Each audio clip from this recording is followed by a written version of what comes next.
हर सुबह जब आप उठते हैं तो आपको पूरा यकीन होता है कि फर्श आपका वजन संभाल लेगा।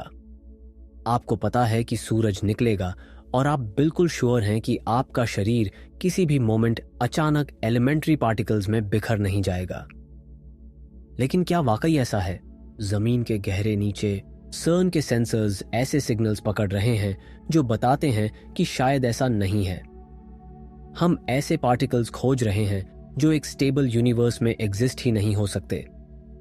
हम ग्रेविटी को ऐसे डायमेंशंस में गायब होते देख रहे हैं जिन्हें हम देख भी नहीं सकते। हम फिजिक्स के लॉज में ऐसी चीजें पा रहे हैं जो हमारे डेटा के हिसाब से होनी ही नहीं चाहिए।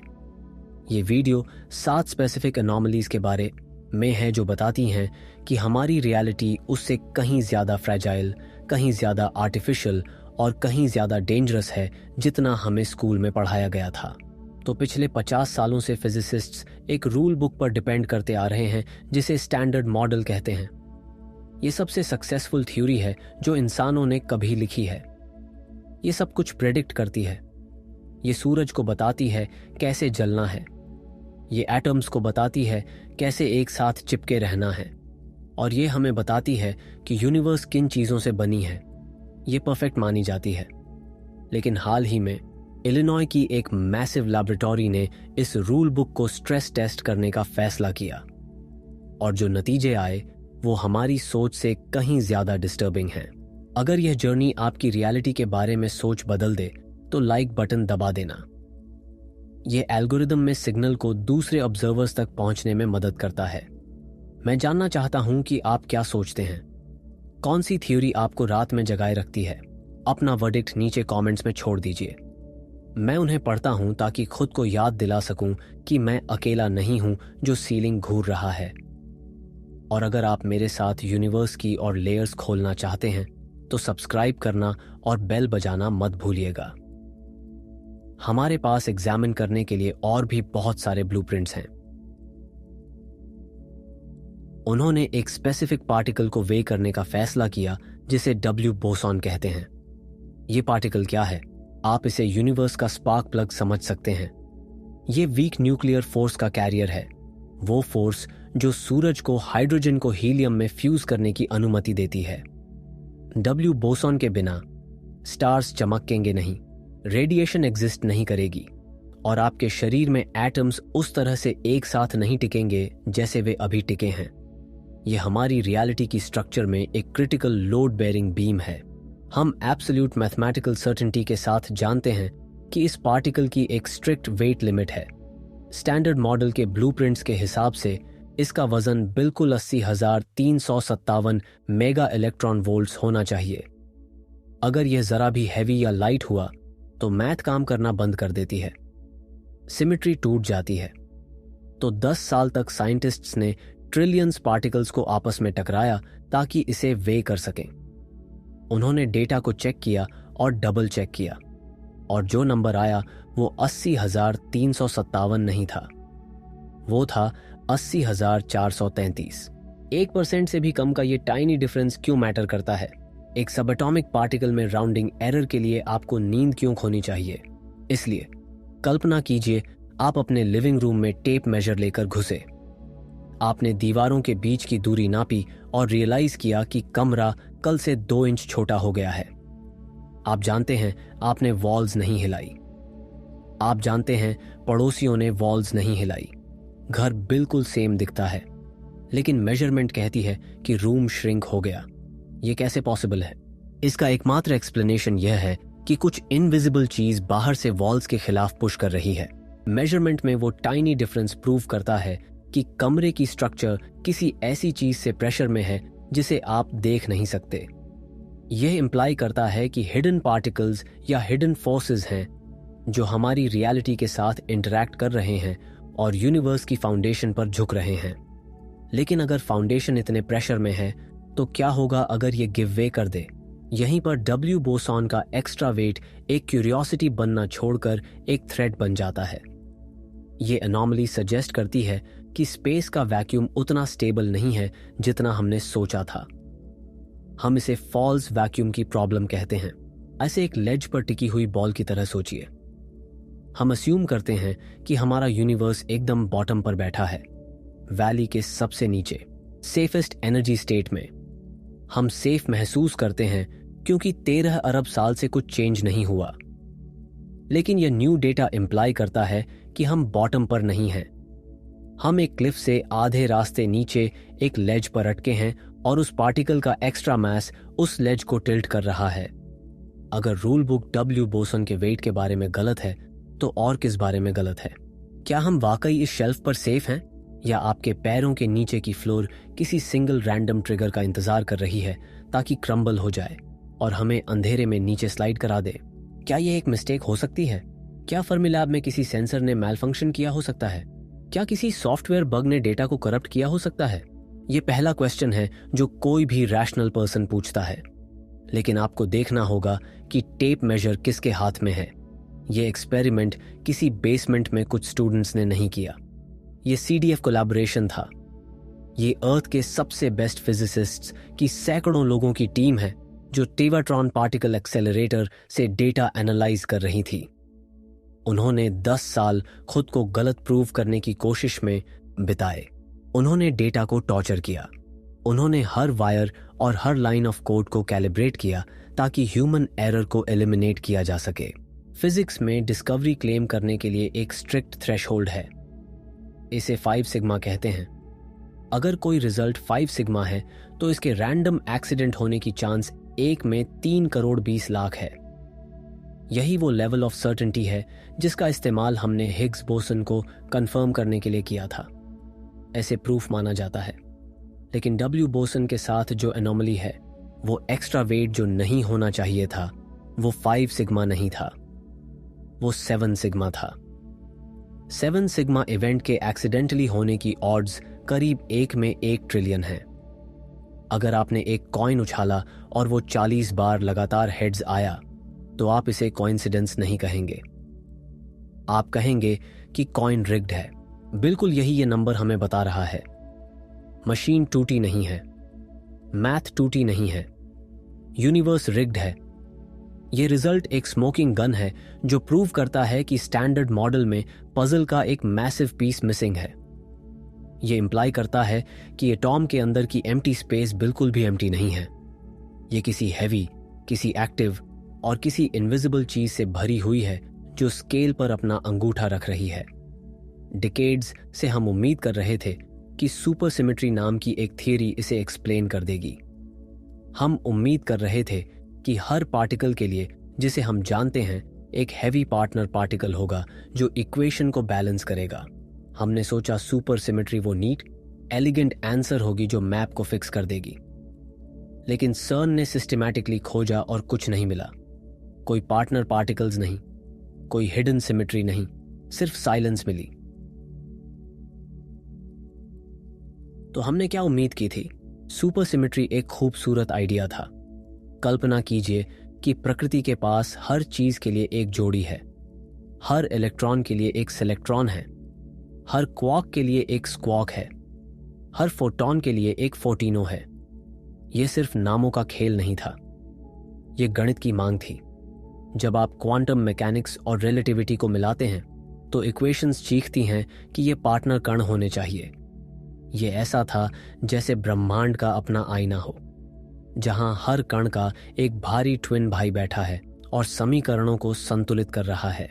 सुपर सिमेट्री सिर्फ सुंदर नहीं थी, ये जरूरी थी। ये 3 बड़ी समस्याओं को एक साथ हल कर देती। पहली, ये बताती कि डार्क मैटर क्या है, वो अदृश्य द्रव्यमान जो गैलेक्सीज को एक साथ पकड़े हुए हैं। दूसरी, ये हिग्स बोसन के द्रव्यमान की व्याख्या करती जो बिना सुपर सिमेट्री के इतना हल्का नहीं होना चाहिए। तीसरी, ये सभी बलों को एक साथ जोड़ने का रास्ता देती, वो पवित्र कटोरा जिसे फिजिसिस्ट्स दशकों से ढूंढ रहे हैं। ये थियोरी ऑफ एवरीथिंग का सबसे अच्छा उम्मीदवार था। हमने सोचा हमने ब्रह्मांड का असली ढांचा खोज लिया है। फिर सर्न ने खोदना शुरू किया। लार्ज हैड्रन कोलाइडर, धरती की सबसे शक्तिशाली मशीन, सिस्टमैटिकली हर उस ऊर्जा स्तर को खंगालने लगी जहां ये साथी कण छिप सकते थे। हमने प्रोटॉन्स को लगभग प्रकाश की गति से एक दूसरे में घुसेड़ा। हमने वो टक्कर पैदा की जो बिग बैंग के बाद से नहीं देखी गई थी। हमने उन परिस्थितियों को फिर से बनाया जब ब्रह्मांड सिर्फ 1 सेकंड पुराना था, और हमने हर कलीजन को रिकॉर्ड किया, हर संकेत को ढूंढा, हर संभावित निशान का पीछा किया। हमने वर्षों तक खोजा, हमने अरबों टक्करें देखी, हमने डेटा के पहाड़ खंगाले, और हमें कुछ नहीं मिला। कोई सेलेक्ट्रॉन्स नहीं, कोई स्क्वॉक्स नहीं, कोई फोर्टिनोस नहीं, बिल्कुल कुछ नहीं, सिर्फ खामोशी मिली। जितनी गहराई से हमने देखा उतनी खाली जगह दिखी। हर नया प्रयोग सुपर सिमेट्री की संभावना को थोड़ा और दबा रहा था। हर नकारात्मक परिणाम उस ऊर्जा सीमा को ऊपर धकेल रहा था जहां ये कण छिप सकते थे। और अब हम एक बिंदु पर आ गए हैं जहां अगर सुपर सिमेट्री सच है तो वो इतनी ऊंची ऊर्जा पर होनी चाहिए कि वो उन समस्याओं को हल ही नहीं करती जिनके लिए हमने इसे बनाया था। ये सिर्फ निराशा नहीं है, ये गणित की सुंदरता का ढहना है। सुपर सिमेट्री ने हमें बताया कि ब्रह्मांड एलिगेंट है, बैलेंस्ड है, समझ में आने वाला है। इसके बिना हम जिस दुनिया में रहते हैं वो बेहद अजीब लगने लगती है।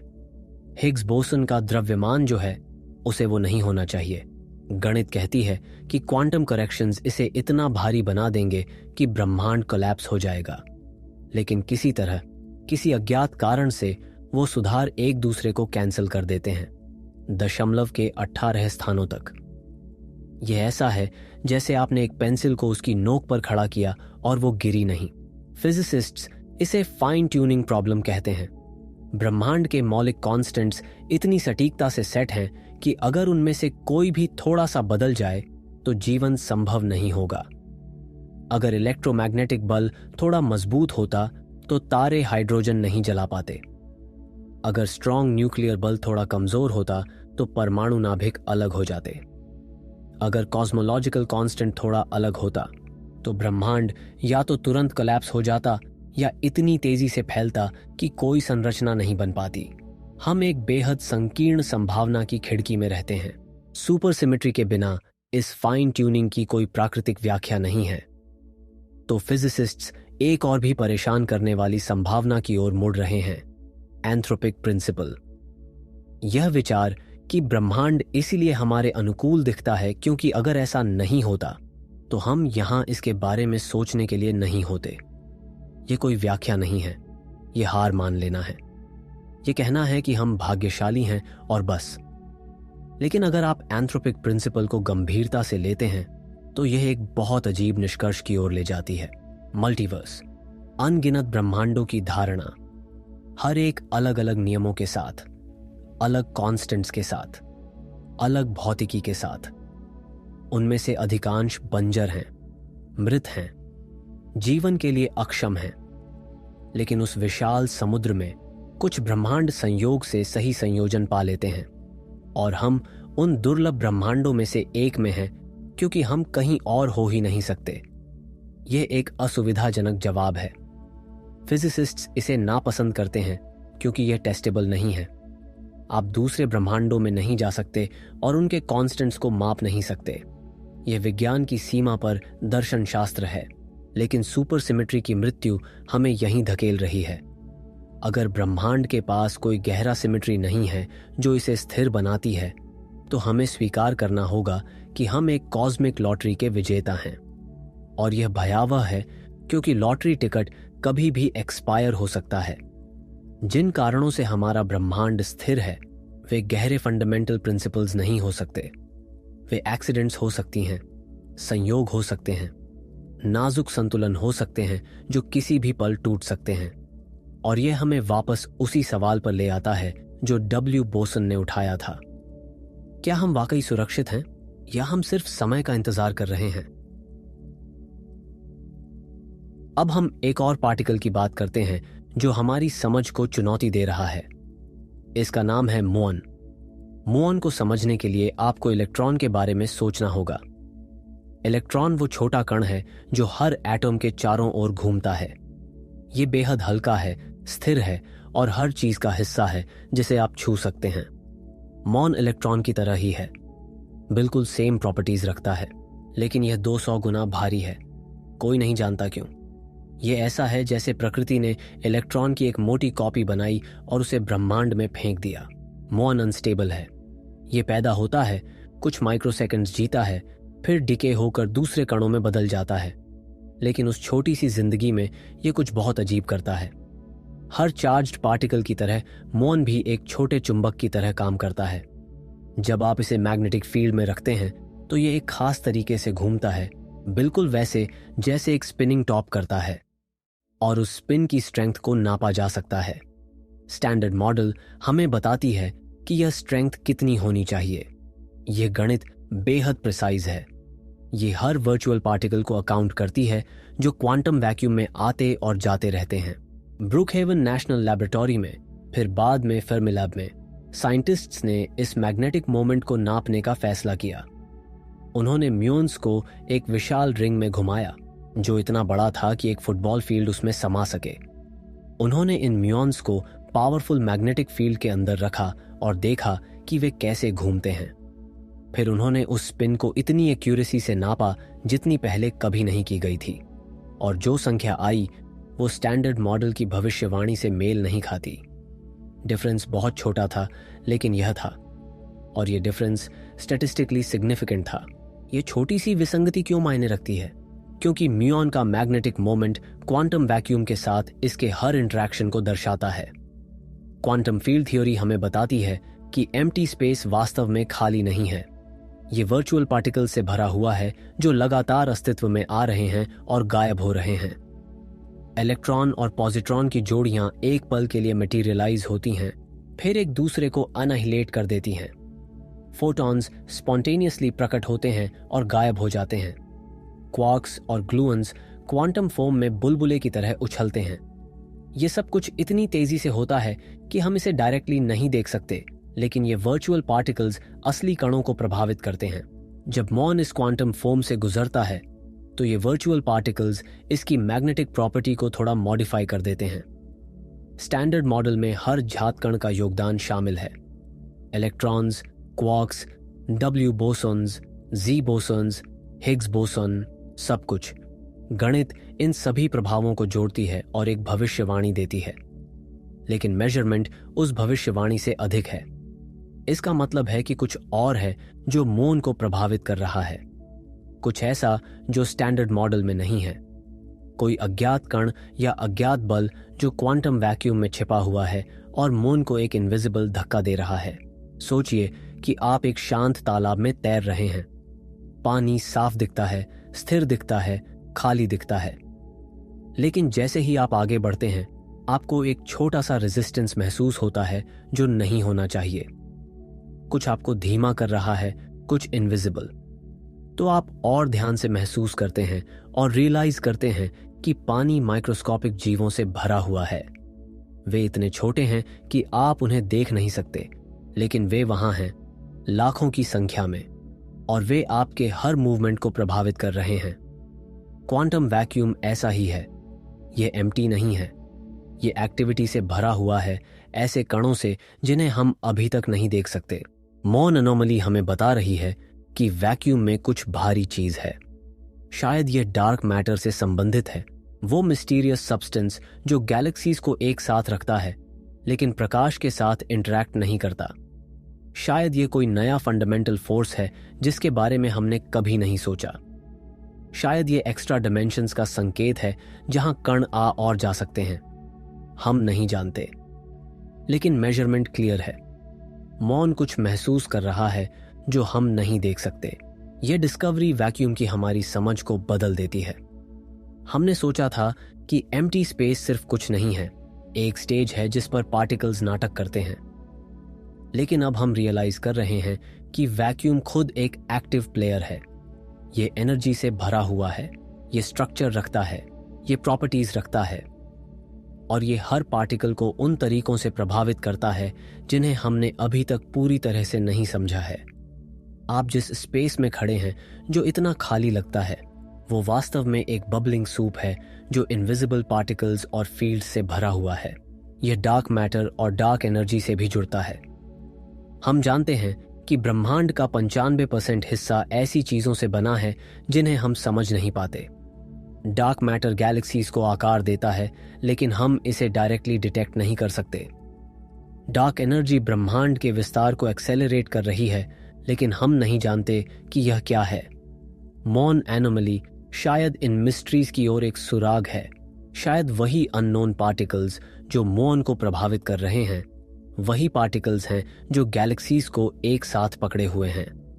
शायद वैक्यूम का यह इनविजिबल ओशन डार्क मैटर और डार्क एनर्जी के लिए जिम्मेदार है, और यह हमें अनकंफर्टेबल बनाता है, क्योंकि इसका मतलब है कि हम प्रैक्टिकली कुछ नहीं जानते।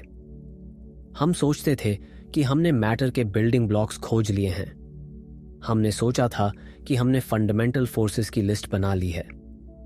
हमने सोचा था कि बस कुछ डिटेल्स भरनी बाकी हैं, लेकिन मॉन हमें बता रहा है कि हम गलत थे, पूरी तरह से गलत। हम एक विशाल ओशन के किनारे खड़े हैं और सोच रहे हैं कि हमने सब कुछ खोज लिया क्योंकि हमने कुछ शेल्स कलेक्ट कर लिए हैं।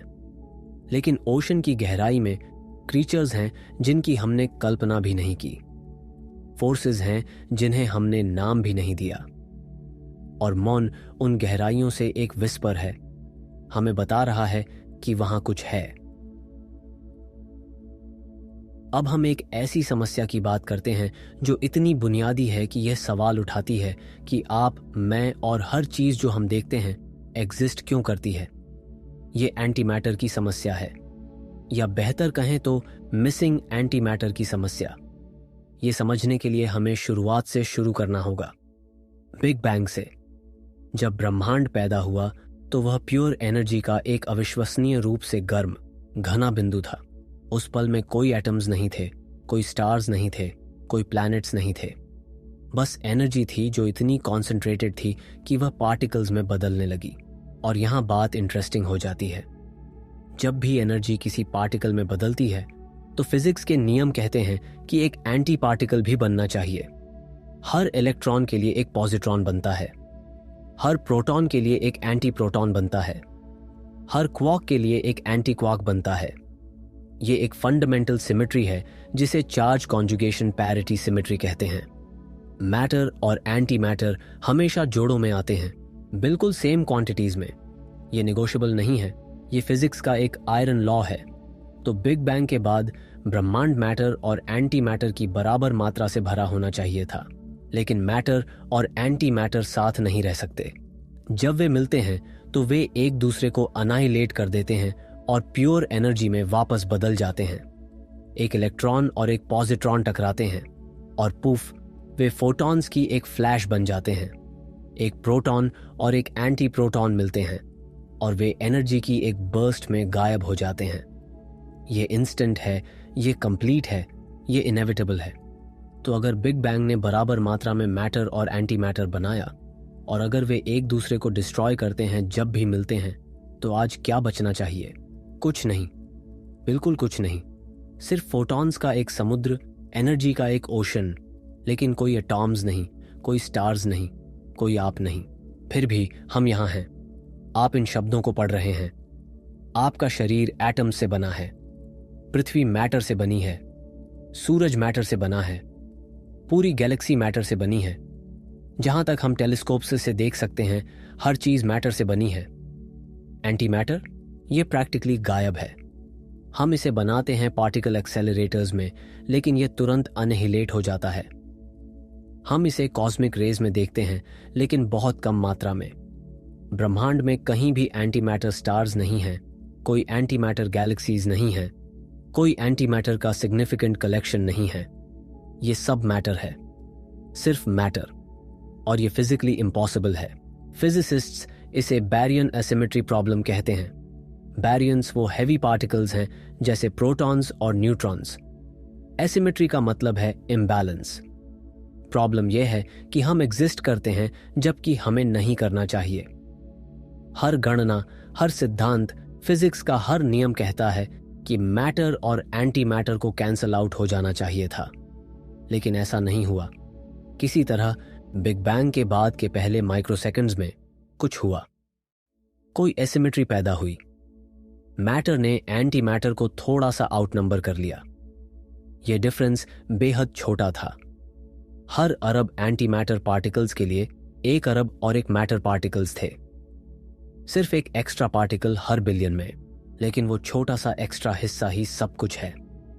जब सारे मैटर और एंटी मैटर पार्टिकल्स ने एक दूसरे को अनाहिलेट किया तो वो एक एक्स्ट्रा पार्टिकल बच गया, और वो लेफ्ट ओवर पार्टिकल ही आप हैं। वो लेफ्ट ओवर पार्टिकल ही हर एटम है जो हम देखते हैं। पूरा विजिबल यूनिवर्स सिर्फ उन बचे हुए स्क्रैप्स से बना है जो अनाइलेशन के बाद रह गए। हम कॉस्मिक राउंडिंग एरर हैं। हम वो अवशेष हैं जो साफ नहीं हुआ, और कोई नहीं जानता क्यों। स्टैंडर्ड मॉडल इस एसिमेट्री को एक्सप्लेन करने की कोशिश करती है। इसके पास सीपी वायोलेशन नाम का एक मैकेनिज्म है। यह कहता है कि कुछ पार्टिकल इंटरैक्शंस मैटर और एंटी मैटर के बीच थोड़ा अलग बिहेव करते हैं। जब कुछ पार्टिकल्स डिके होते हैं तो वे एंटी मैटर की तुलना में थोड़ा ज्यादा मैटर प्रोड्यूस करते हैं। यह सममिति का एक बहुत सटल ब्रेकिंग है, लेकिन यह वहां है। साइंटिस्ट्स ने इसे लेबोरेटरी में मेजर किया है। यह रियल है, लेकिन यहां समस्या है। स्टैंडर्ड मॉडल में सीपी वायलेशन जितना है वो इनफ नहीं है, ये बहुत कम है। अगर आप गणित करते हैं, अगर आप उन सभी नॉन सीपी वायलेटिंग प्रोसेसेस को जोड़ते हैं, तो वे जो एसिमेट्री पैदा करते हैं वो उस एसिमेट्री से लाखों गुना छोटी है जो हम एक्चुअली ऑब्जर्व करते हैं। इसका मतलब है कि कुछ और होना चाहिए। कोई अननोन मैकेनिज्म होनी चाहिए जो ब्रह्मांड के शुरुआती मोमेंट्स में मैटर को फेवर करती थी। शायद ये कोई नया पार्टिकल है जो हमने अभी तक डिस्कवर नहीं किया। शायद ये हिग्स फील्ड के साथ कुछ अनयूजुअल इंटरैक्शन है। शायद ये एक्स्ट्रा डायमेंशन से जुड़ा है। सर्न में साइंटिस्ट्स पार्टिकल डिकेज के पैटर्न्स को देख रहे हैं, सीपी वायलेशन के नए सोर्सेस खोज रहे हैं, कोई भी क्लू खोज रहे हैं जो एक्सप्लेन कर सके कि मैटर ने जीत क्यों हासिल की। अब तक उन्हें स्टैंडर्ड मॉडल से आगे कुछ नहीं मिला है। यह फिलोसॉफिकली डिस्टर्बिंग है। हमारा पूरा एग्जिस्टेंस एक ब्रोकन सिमेट्री पर निर्भर करता है जिसे हम समझ नहीं पाते। हम ब्रह्मांड की एक मिस्टेक हैं, एक एरर। अगर फिजिक्स परफेक्टली सिमेट्रिक होती, अगर मैटर और एंटी मैटर बिल्कुल सेम तरीके से बिहेव करते, तो कुछ नहीं बचता। कोई स्टार्स नहीं होते, कोई प्लैनेट्स नहीं होते, कोई लाइफ नहीं होती। सिर्फ एक डार्क एम्प्टी यूनिवर्स फोटॉन से भरा हुआ होता। लेकिन किसी कारण से सिमेट्री थोड़ी टूट गई, और उस टाइनी इम्परफेक्शन ने हमें पॉसिबल बनाया। सोचिए इस बारे में। आपका एग्जिस्टेंस ब्रह्मांड के फाउंडेशन में एक फ्लॉ पर डिपेंड करता है। आप एक कॉस्मिक एक्सीडेंट की संतान हैं, एक एसिमेट्री की जो नहीं होनी चाहिए थी लेकिन हुई, और हम नहीं जानते क्यों।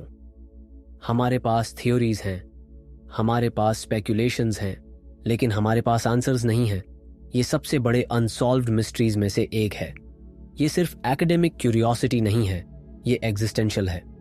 ये क्वेश्चन पूछता है हम यहाँ क्यों हैं, और फिजिक्स का सबसे ऑनेस्ट आंसर है हम नहीं जानते। हमें नहीं होना चाहिए था, लेकिन हम हैं, और ये हमें असहज करता है क्योंकि ये सजेस्ट करता है कि हमारी एग्जिस्टेंस कंटिंजेंट है, फ्रैजाइल है। ये किसी अननोन मैकेनिज्म पर डिपेंड करती है जो अर्ली यूनिवर्स में सक्रिय थी।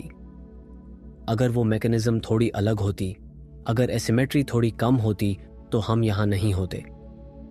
और अगर हम नहीं समझते कि वो मैकेनिज्म क्या थी, तो हम नहीं जान सकते कि क्या ये फिर से हो सकती है, क्या ये फॉल्स वैक्यूम डिके में हो सकती है, क्या कोई क्वांटम फ्लक्चुएशन सिमेट्री को रिस्टोर कर सकती है और सब कुछ अनाहिलेट कर सकती है। हम नहीं जानते, और ये इग्नोरेंस टेरिफाइंग है क्योंकि ये हमारे एग्जिस्टेंस की फाउंडेशन को ही क्वेश्चन करती है। अब हम एक ऐसे रहस्य की बात करते हैं जो इतना अजीब है कि यह आपकी स्पेस की समझ को पूरी तरह बदल देगा। यह ग्रेविटी के बारे में है, लेकिन इससे पहले कि हम इसमें गहराई से जाएं, आपको एक बात रियलाइज करनी होगी जो इतनी ऑब्वियस है कि आपने शायद कभी इसके बारे में सोचा नहीं। ग्रेविटी बेहद कमजोर है। हाँ, मैं जानता हूं यह स्ट्रेंज लगता है। ग्रेविटी ही तो है जो आपको जमीन पर रखती है। ग्रेविटी ही प्लैनेट्स को ऑर्बिट में रखती है। ग्रेविटी ही ब्लैक होल्स बनाती है। ये पावरफुल लगती है, लेकिन ये नहीं है, बिल्कुल नहीं। एक छोटा सा एक्सपेरिमेंट करिए। एक पेपर क्लिप लीजिए और उसे टेबल पर रखिए। अब एक छोटा रेफ्रिजरेटर मैग्नेट लीजिए। उस मैग्नेट को पेपर क्लिप के ऊपर लाइए। क्या होता है? पेपर क्लिप उछलकर मैग्नेट से चिपक जाता है। अब सोचिए कि अभी क्या हुआ। एक छोटे से मैग्नेट की इलेक्ट्रोमैग्नेटिक फोर्स ने पूरी पृथ्वी की ग्रेविटी को हरा दिया। पूरा प्लैनेट, जिसमें 6 अरब ट्रिलियन टन मास है, अपनी पूरी ग्रेविटेशनल माइट से उस पेपर क्लिप को नीचे खींच रहा था, और एक छोटा सा मैग्नेट जो आपकी हथेली में समा जाता है उसे आसानी से उठा ले गया। यह बताता है कि ग्रेविटी कितनी अब्सर्डली वीक है। अब नंबर्स की बात करते हैं। इलेक्ट्रोमैग्नेटिक फोर्स ग्रेविटी से लगभग 1 खरब खरब खरब खरब गुना मजबूत है। यह 1 के बाद 48 शून्य है। स्ट्रॉन्ग न्यूक्लियर फोर्स जो एटम के न्यूक्लियस को बांधता है वो और भी ज्यादा पावरफुल है। यहां तक कि वीक न्यूक्लियर फोर्स, जिसका नाम में ही वीक है, वो भी ग्रेविटी से खरबों गुना मजबूत है। ग्रेविटी इतनी पैथेटिकली वीक है कि यह प्रैक्टिकली नेग्लिजिबल है।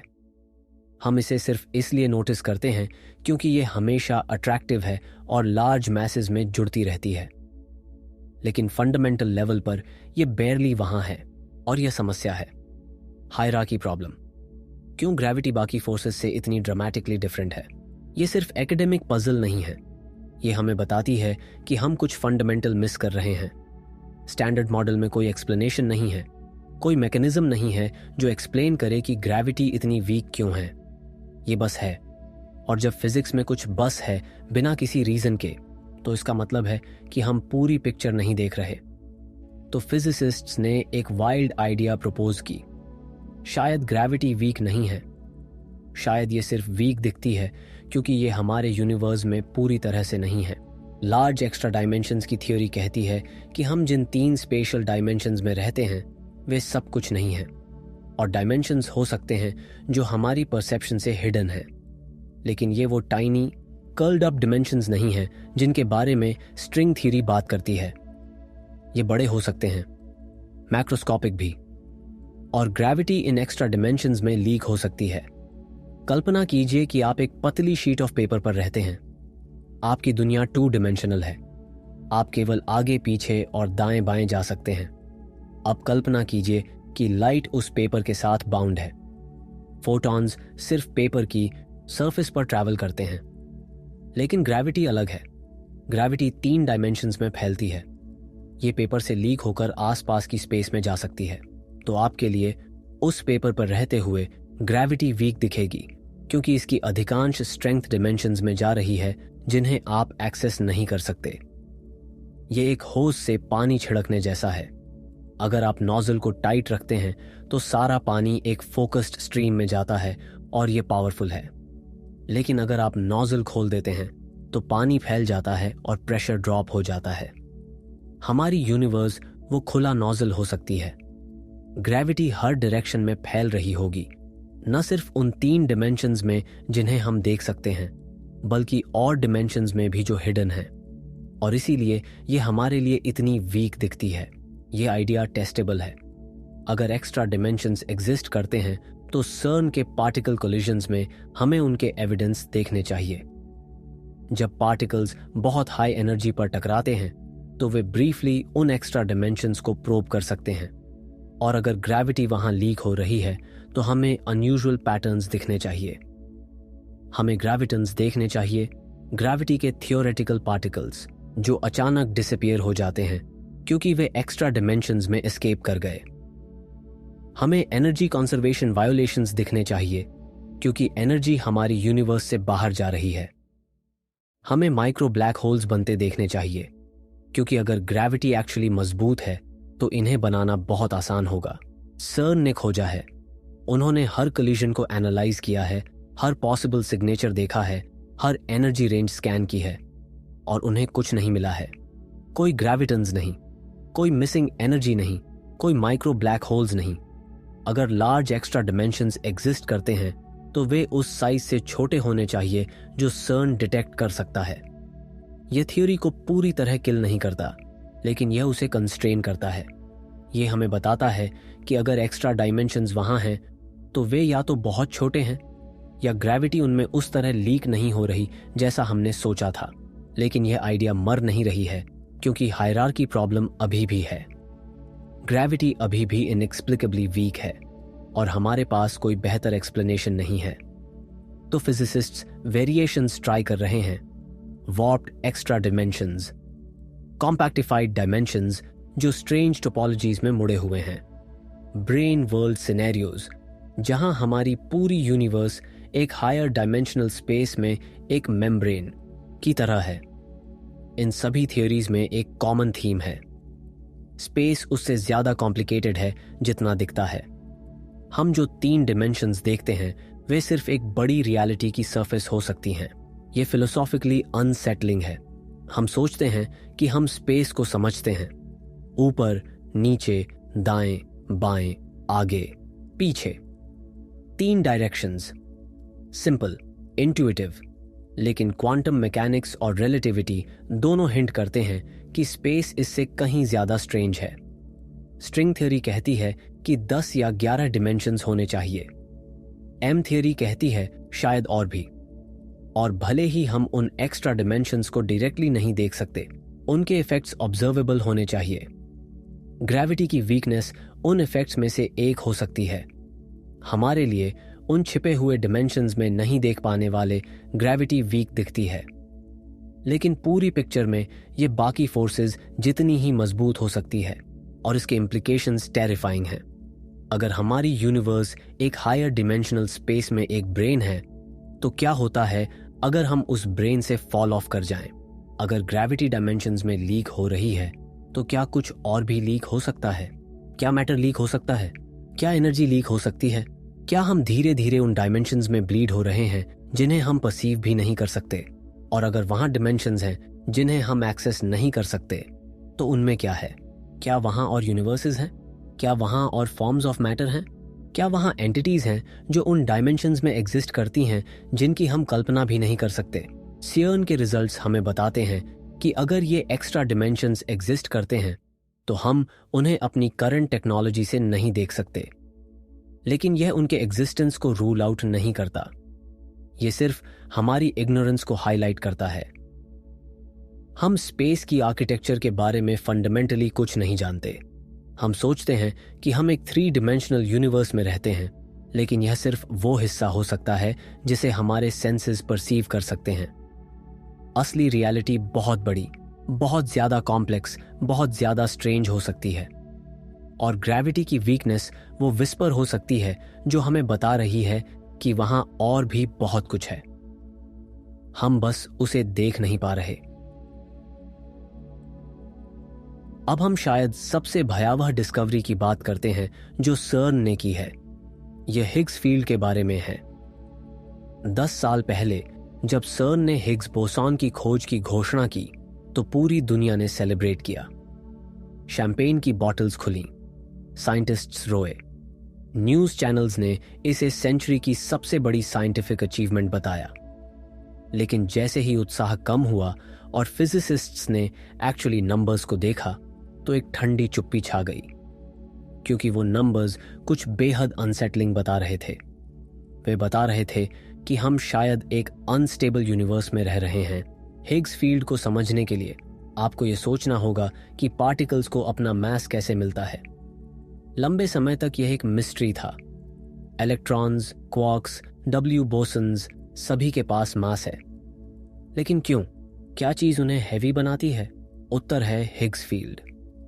यह एक इनविजिबल फील्ड है जो पूरे यूनिवर्स में फैली हुई है, हर जगह, हर समय। जब पार्टिकल्स इस फील्ड से गुजरते हैं तो वे इसके साथ इंटरैक्ट करते हैं, और वो इंटरैक्शन ही उन्हें मास देता है।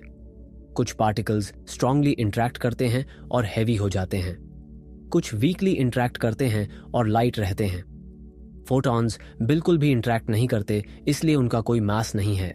यह ऐसा है जैसे आप पानी के एक पूल से गुजर रहे हैं। अगर आप तेजी से चलने की कोशिश करते हैं तो पानी रेजिस्टेंस क्रिएट करता है। वो रेजिस्टेंस आपको स्लो करता है, आपको भारी महसूस कराता है। हिग्स फील्ड वो पूल है और पार्टिकल्स वो ऑब्जेक्ट्स हैं जो इसमें से गुजर रहे हैं। और हिग्स बोसन वो फील्ड में एक रिपल है। जब आप पानी में स्प्लैशिंग करते हैं तो वेव्स बनती हैं। वैसे ही जब आप हिग्स फील्ड को डिस्टर्ब करते हैं तो हिग्स बोसन्स पैदा होते हैं। सर्न ने यही किया। उन्होंने पार्टिकल्स को इतनी तेजी से टकराया कि हिग्स फील्ड में रिपल्स बने और एक हिग्स बोसन ब्रीफली मटीरियलाइज हुआ। लेकिन यहां ट्विस्ट है, उन्होंने सिर्फ हिग्स बोसॉन डिस्कवर नहीं किया, उन्होंने इसका मास मेजर भी किया, और वो मेजरमेंट एक कैलकुलेशन पॉसिबल बनाता है जो पहले पॉसिबल नहीं थी। फिजिसिस्ट्स अब हिग्स फील्ड की एनर्जी का पता लगा सकते हैं। वे कैलकुलेट कर सकते हैं कि यह फील्ड किस स्टेट में है, और जब उन्होंने ये किया तो उन्हें रियलाइज हुआ कि हम ट्रबल में हैं, क्योंकि हिग्स फील्ड जिस एनर्जी स्टेट में है वो लोएस्ट पॉसिबल स्टेट नहीं है। ये एक फॉल्स वैक्यूम है, ये एक टेम्पररी अनस्टेबल स्टेट है, ये एक लेज पर एक बॉल की तरह है जो गिर सकती है। एनर्जी लैंडस्केप के बारे में सोचिए। कल्पना कीजिए एक पहाड़ी वैली जिसमें छोटे बम्प्स और डिप्स हैं। अगर आप एक बॉल को किसी बम्प पर रखते हैं तो वो स्टेबल दिखती है, ये वहीं बैठी रहेगी, लेकिन ये एक्चुअली लोवेस्ट पॉइंट पर नहीं है। अगर कोई इसे थोड़ा पुश करे या कोई वाइब्रेशन हो या कोई रैंडम फ्लक्चुएशन हो तो बॉल रोल करके नीचे चली जाएगी। वो बम्प से नीचे वैली में ट्रू लोवेस्ट पॉइंट पर जाएगी। हिग्स फील्ड अभी उस बम्प पर है, ये एक लोकल मिनिमम में है, ट्रू मिनिमम में नहीं। और इसका मतलब है कि यह पोटेंशियली अनस्टेबल है। अगर हिग्स फील्ड अपनी ट्रू लोवेस्ट एनर्जी स्टेट में ट्रांजिशन कर जाए तो क्या होगा? फिजिक्स के रूल्स बदल जाएंगे, पार्टिकल्स के मैसेस बदल जाएंगे, एटम्स का स्ट्रक्चर बदल जाएगा, केमिस्ट्री काम करना बंद कर देगी। सब कुछ जो हम जानते हैं, सब कुछ जो एग्जिस्ट करता है, डिसइंटीग्रेट हो जाएगा।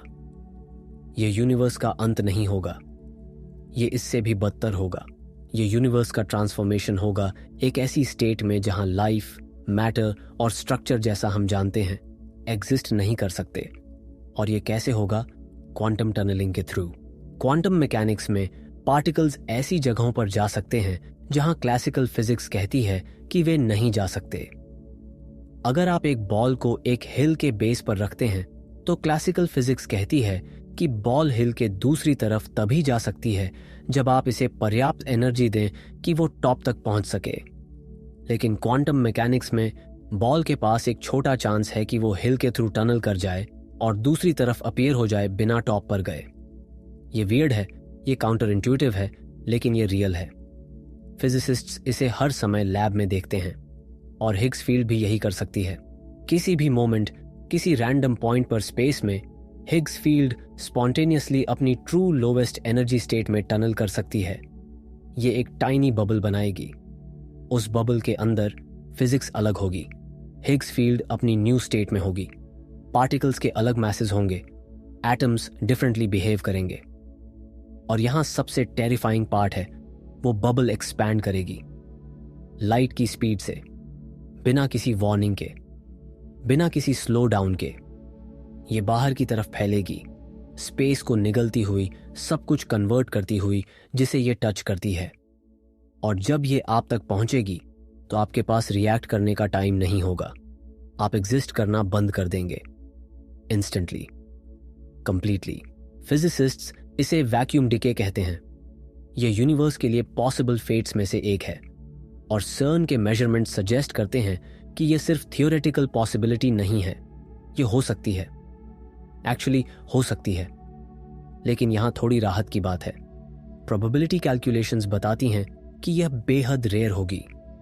अगर आप सभी क्वांटम फ्लक्चुएशंस कैलकुलेट करते हैं, सभी पॉसिबल वेज जिनसे हिग्स फील्ड टनल कर सकती है, और सभी टाइम स्केल्स एवरेज करते हैं, तो आपको एक नंबर मिलता है, और वो नंबर बहुत बड़ा है, यूनिवर्स की करंट एज से कहीं ज्यादा बड़ा, बिलियंस और बिलियंस गुना ज्यादा। तो थियोरेटिकली हम सेफ हैं, प्रॉबेबली। लेकिन प्रॉबेबली शब्द पर ध्यान दीजिए। ये सर्टेनिटी नहीं है, ये कंफर्ट नहीं है, ये सिर्फ स्टैटिस्टिक्स है। और स्टैटिस्टिक्स के साथ समस्या ये है कि वे एवरेजेस हैं। वे हमें नहीं बताते कि कब कुछ होगा, वे सिर्फ बताते हैं कि यह कितना लाइकली है। एक कॉइन टॉस 50-50 है, लेकिन आप लगातार 10 हेड्स पा सकते हैं। यह अनलाइकली है, लेकिन यह हो सकता है। वैक्यूम डिके भी ऐसा ही है। ये एक्सट्रीमली अनलाइकली है कि यह अगले बिलियन ईयर्स में होगा, लेकिन यह कल हो सकती है, अभी हो सकती है, इसी सेकंड में, और हम कभी नहीं जानेंगे। कुछ फिजिसिस्ट्स आर्ग्यू करते हैं कि हम ऑलरेडी एविडेंस देख चुके हैं कि हम सेफ हैं। ये कॉस्मिक रे आर्ग्यूमेंट है। बिलियंस ऑफ ईयर्स से ultra high energy cosmic rays ने अर्थ को बॉम्बार्ड किया है। ये पार्टिकल्स इतनी ऊंची एनर्जीज पर ट्रैवल करते हैं कि वे किसी भी कलीजन से ज्यादा एनर्जेटिक हैं जो सर्न प्रोड्यूस कर सकता है। अगर वैक्यूम डिके ट्रिगर होने वाली होती हाई एनर्जी इवेंट से तो यह ऑलरेडी हो चुकी होती। यह तथ्य कि हम अभी भी यहां हैं, यह सजेस्ट करता है कि हिग्स फील्ड उतनी अनस्टेबल नहीं है जितनी हो सकती है, या शायद वो ट्रिगरिंग मैकेनिज्म अलग है। शायद ये सिर्फ एनर्जी के बारे में नहीं है, शायद ये कुछ स्पेसिफिक कॉन्फ़िगरेशन के बारे में है, कुछ रेयर कॉम्बिनेशन ऑफ कंडीशंस के बारे में जो नेचुरली ऑकर नहीं होते। लेकिन ये हमें पूरी तरह रीअश्योर नहीं करता क्योंकि हम नहीं जानते। हम फंडामेंटली नहीं जानते कि हिग्स फील्ड कैसे बिहेव करती है एक्सट्रीम कंडीशंस में। हम नहीं जानते कि क्या कोई हिडन फैक्टर्स हैं जो इसे स्टेबलाइज कर रहे हैं। हम नहीं जानते कि क्या हमारी कैलकुलेशंस सही हैं। हिग्स बोसन का मास जो हमने मेजर किया है वो एग्जैक्टली उस रेंज में है जो यूनिवर्स को मेटास्टेबल बनाता है। थोड़ा लाइटर होता तो हम क्लियरली स्टेबल होते, थोड़ा हैवियर होता तो हम क्लियरली अनस्टेबल होते और ऑलरेडी कोलैप्स हो चुके होते। लेकिन यह बिल्कुल एज पर है, नाइफ की धार पर, और कोई नहीं जानता क्यों। यह एक और फाइन ट्यूनिंग प्रॉब्लम है। ये एक और इंडिकेशन है कि हमारे यूनिवर्स में कुछ डीपली स्ट्रेंज है। हम बोरो टाइम पर जी रहे हैं जिसके बारे में हमें पता भी नहीं था। Ground beneath our feet solid नहीं है। ये एक टेम्पररी प्लेटफॉर्म है जो किसी भी मोमेंट कोलैप्स हो सकता है। और सबसे अनसेटलिंग बात यह है कि अगर ये होता है तो हमें पता भी नहीं चलेगा। कोई वार्निंग नहीं होगी, कोई काउंटडाउन नहीं होगी, बबल लाइट की स्पीड से ट्रैवल करेगी। हम इसे आते हुए नहीं देख पाएंगे। एक मोमेंट हम एग्जिस्ट करेंगे, अगले मोमेंट हम नहीं करेंगे, और यूनिवर्स को कोई फर्क नहीं पड़ेगा। ये बस कंटिन्यू करेगी, डिफरेंट रूल्स के साथ, डिफरेंट फिजिक्स के साथ, लेकिन हमारे बिना। अब हम एक ऐसे विचार की बात करते हैं जो सबसे ज्यादा डिस्टर्बिंग है। एक ऐसा विचार जो हर उस चीज को क्वेश्चन करता है जिसे आप रियल मानते हैं। क्या हो अगर ये सारी एनोमलीज, ये सारी मिस्ट्रीज, ये सारी अनएक्सप्लेन्ड फिनोमेना सिर्फ बग्स हैं, प्रोग्रामिंग एरर्स हैं, कॉम्प्रेशन आर्टिफैक्ट्स हैं एक मैसिव कंप्यूटर सिमुलेशन में? क्या हो अगर हमारी पूरी रियलिटी, आप, मैं, स्टार्स, गैलेक्सीज, सब कुछ सिर्फ एक सोफिस्टिकेटेड सॉफ्टवेयर है जो किसी और की मशीन पर चल रहा है? ये पगालपैन की तरह लगता है, साइंस फिक्शन की तरह लगता है। लेकिन जब आप एक्चुअली उन 7 एनोमलीज को देखते हैं जिनके बारे में हमने अभी तक बात की है, तो एक पैटर्न उभरता है। डब्ल्यू बोसन का एक्स्ट्रा मैस, सुपर सिमेट्री का गायब होना, मॉन का मैग्नेटिक मोमेंट जो थोड़ा ऑफ है, मिसिंग एंटी मैटर, ग्रेविटी की अनएक्सप्लेन्ड वीकनेस, हिग्स फील्ड की मेटास्टेबिलिटी। ये सब एक स्पेसिफिक तरीके से स्ट्रेंज हैं। वे उस तरह से स्ट्रेंज हैं जैसे किसी ने शॉर्टकट्स लिए हों, जैसे किसी ने अप्रॉक्सीमेशंस यूज किए हों, जैसे किसी ने कॉम्प्यूटेशनल रिसोर्सेज सेव करने के लिए प्रिसिजन सैक्रिफाइस की हो। सोचिए वीडियो गेम्स के बारे में। जब डेवलपर्स एक गेम बनाते हैं तो वे पूरी यूनिवर्स सिमुलेट नहीं करते। वे सिर्फ वो हिस्से रेंडर करते हैं जिन्हें प्लेयर देख रहा है। जो रूम आप करंटली में नहीं है वो एग्जिस्ट नहीं करता जब तक आप वहां नहीं जाते। जो ऑब्जेक्ट्स आपकी स्क्रीन के बाहर हैं वे डिटेल्ड नहीं हैं। ये रेंडरिंग ट्रिक है कॉम्प्यूटेशनल एफिशिएंसी के लिए, और हमारा यूनिवर्स भी कुछ ऐसा ही कर सकता है। क्वांटम मैकेनिक्स हमें बताती है कि पार्टिकल्स तब तक डेफिनेट स्टेट्स में नहीं होते जब तक आप उन्हें मेजर नहीं करते। वे सुपरपोजिशन में एग्जिस्ट करते हैं, मल्टीपल पॉसिबिलिटीज एक साथ। सिर्फ जब आप लुक करते हैं, सिर्फ जब आप ऑब्जर्व करते हैं, तभी रियलिटी एक स्पेसिफिक आउटकम चूज करती है। यह बिल्कुल वैसा ही है जैसे एक गेम सिर्फ उन चीजों को रेंडर करता है जिन्हें आप देख रहे हैं। यूनिवर्स रिसोर्सेज सेव कर रहा है। यह सब कुछ हर समय कैलकुलेट नहीं कर रहा। यह सिर्फ तभी कैलकुलेट कर रहा है जब जरूरत है, जब कोई ऑब्जर्वर है, जब कोई मेजरमेंट है। बाकी समय चीजें प्रोबेबिलिस्टिक हैं, अनडिफाइंड हैं, अनरेंडर्ड हैं। ये एक बेहद एफिशिएंट तरीका है एक यूनिवर्स रन करने का अगर आपके पास लिमिटेड कंप्यूटेशनल पावर है, और ये एग्जैक्टली वो बिहेवियर है जो हम क्वांटम मैकेनिक्स में देखते हैं। फिर फाइन ट्यूनिंग प्रॉब्लम के बारे में सोचिए। यूनिवर्स के फंडामेंटल कांस्टेंट्स इतनी प्रिसाइसली ट्यून्ड हैं कि थोड़ा सा भी चेंज लाइफ को इम्पॉसिबल बना देगा। इलेक्ट्रोमैग्नेटिक फोर्स की स्ट्रेंथ, स्ट्रॉन्ग न्यूक्लियर फोर्स का कपलिंग कांस्टेंट, कॉस्मोलॉजिकल कांस्टेंट की वैल्यू, सब कुछ बिल्कुल सही है। स्टैटिस्टिकल रूप से ये इम्पॉसिबली अनलाइकली है। लेकिन अगर आप एक सिमुलेशन डिजाइन कर रहे हैं स्पेसिफिकली जिसमें लाइफ इमर्ज हो, तो आप एग्जैक्टली यही करेंगे। आप पैरामीटर्स सेट करेंगे ताकि डिजायर्ड आउटकम पॉसिबल हो। आप यूनिवर्स को ट्यून करेंगे कॉम्प्लेक्सिटी और कॉन्शियसनेस के लिए, क्योंकि शायद यही पूरे सिमुलेशन का पॉइंट है। और फिर एनर्जी कट ऑफ्स की बात है। क्वांटम फील्ड थ्योरी में जब फिजिसिस्ट्स पार्टिकल्स के बीच इंटरैक्शंस कैलकुलेट करते हैं तो वे इन्फिनिटीज में रन करते हैं। इक्वेशंस डाइवर्ज हो जाती हैं, आंसर इन्फिनिटी आता है जो फिजिकली मीनिंगलेस है। तो वे क्या करते हैं? वे एक कट ऑफ इंट्रोड्यूस करते हैं। वे कहते हैं कि हम सिर्फ एक सर्टेन एनर्जी लेवल तक कैलकुलेट करेंगे, उसके ऊपर नहीं। ये मैथमेटिकल ट्रिक है जो काम करती है, लेकिन कोई नहीं जानता क्यों। नेचर को किसी कट ऑफ की जरूरत नहीं होनी चाहिए, लेकिन अगर नेचर एक कंप्यूटेशन है तो कट ऑफ परफेक्ट सेंस बनाता है। ये रेजोल्यूशन लिमिट है, मैक्सिमम प्रोसेसिंग पावर जो सिस्टम हैंडल कर सकता है। प्लैंक स्केल के बारे में सोचिए। ये स्मॉलेस्ट पॉसिबल लेंथ है, सबसे छोटा पॉसिबल टाइम इंटरवल जिसका फिजिक्स में कोई मीनिंग है। इससे छोटा कुछ नहीं हो सकता। स्पेस और टाइम क्वांटाइज्ड हैं इस लेवल पर। वे डिस्क्रीट हैं, कंटिन्यूअस नहीं। यह बिल्कुल वैसा है जैसे पिक्सेल्स एक कंप्यूटर स्क्रीन पर। आप किसी इमेज को इन्फिनिटली जूम नहीं कर सकते। किसी पॉइंट पर आप इंडिविजुअल पिक्सेल्स देखने लगते हैं। यूनिवर्स भी ऐसा ही हो सकता है। प्लैंक स्केल वो पिक्सल साइज हो सकता है, फंडामेंटल रेजोल्यूशन लिमिट जिस पर रियलिटी रेंडर होती है। और जब आप उस स्केल के करीब मेजरमेंट्स लेते हैं तो स्ट्रेंज चीजें होने लगती हैं। Quantum foam, virtual particles, uncertainty principle, ये सब सिमुलेशन के अंडरलाइंग ग्रिड स्ट्रक्चर के आर्टिफैक्ट्स हो सकते हैं। अब सिमुलेशन आर्ग्यूमेंट के बारे में बात करते हैं। फिलोसोफर निक बॉस्ट्रम ने एक फेमस पेपर लिखा जिसमें उन्होंने 3 पॉसिबिलिटीज प्रेजेंट की।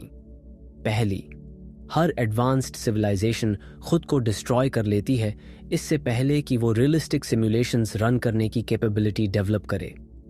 दूसरी, एडवांस्ड सिविलाइजेशंस में से कोई भी सिमुलेशंस रन करने में इंटरेस्टेड नहीं है।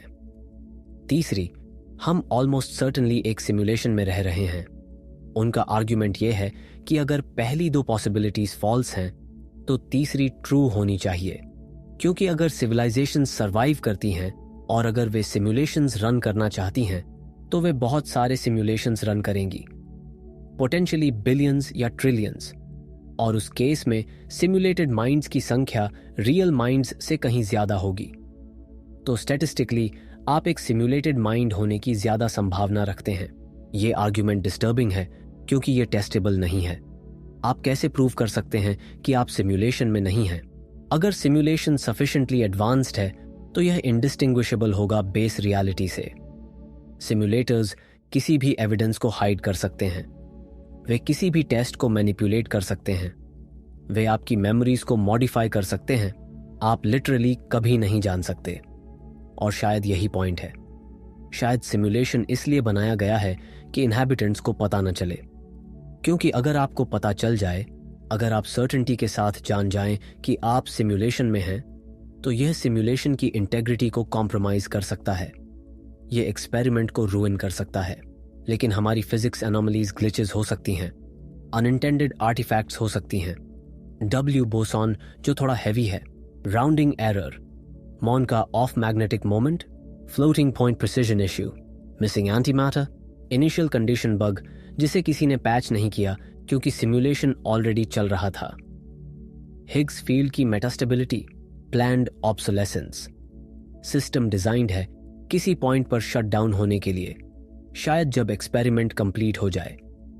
ये सब एक्सप्लेनेशंस अब्सर्ड लगती हैं, लेकिन वे उतनी ही अब्सर्ड हैं जितना यह विचार कि यूनिवर्स खुद से एग्जिस्ट करता है बिना किसी रीजन के, कि कॉन्शियसनेस समहाउ डेड मैटर से इमर्ज हुई, कि हम कॉस्मिक एक्सीडेंट हैं एक मीनिंगलेस वॉइड में। सिमुलेशन हाइपोथेसिस कम से कम एक फ्रेमवर्क प्रोवाइड करती है। ये पर्पस सजेस्ट करती है अगर हम सिमुलेशन हैं तो हम किसी रीजन के लिए बनाए गए। शायद हम एक्सपेरिमेंट हैं, शायद हम एंटरटेनमेंट हैं, शायद हम एजुकेशनल टूल हैं, शायद हम बैकअप हैं, ओरिजिनल सिविलाइजेशन का प्रिजर्वेशन किसी कैटास्ट्रोफी के बाद। हम नहीं जानते, लेकिन एग्जिस्टेंस की बजाय नॉन एग्जिस्टेंस ये कुछ मायने रखता है। हम किसी को मैटर करते हैं, भले ही वो समवन प्रोग्रामर्स हों हायर लेवल रियलिटी में। और आयरॉनिकली ये कंफर्टिंग हो सकता है, क्योंकि अगर हम सिमुलेशन हैं तो डेथ उतना फाइनल नहीं है।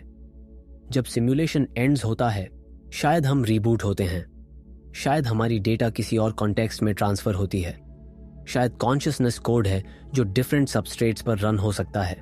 लेकिन यह भी टेरिफाइंग है, क्योंकि अगर हम सिमुलेशन हैं तो हमारा कोई कंट्रोल नहीं है। सिमुलेटर्स किसी भी टाइम पैरामीटर्स चेंज कर सकते हैं, फिजिक्स के रूल्स मॉडिफाई कर सकते हैं, पूरे सिमुलेशन को डिलीट कर सकते हैं। हम उनकी मर्जी पर हैं और हमारे पास कोई तरीका नहीं है उनसे कम्युनिकेट करने का, उनसे अपील करने का, उन्हें कन्विंस करने का कि हम वैल्यूएबल हैं, कि हमें प्रिजर्व किया जाना चाहिए। हम कैरेक्टर्स हैं एक स्टोरी में जिसे हम नहीं लिख रहे, और जब स्टोरी एंड्स होती है हम साथ में एंड हो सकते हैं। तो फिलोसॉफिकली सिमुलेशन हाइपोथेसिस हमें एक इम्पॉसिबल पोजीशन में रखती है। अगर ये ट्रू है तो हम कभी नहीं जान सकते सर्टेनिटी के साथ। अगर ये फॉल्स है तो हमारे पास अभी भी सारे अनआंसर्ड क्वेश्चंस हैं। डब्ल्यू बोसॉन क्यों हैवी है? एंटी मैटर कहाँ गया? ग्रेविटी क्यों वीक है?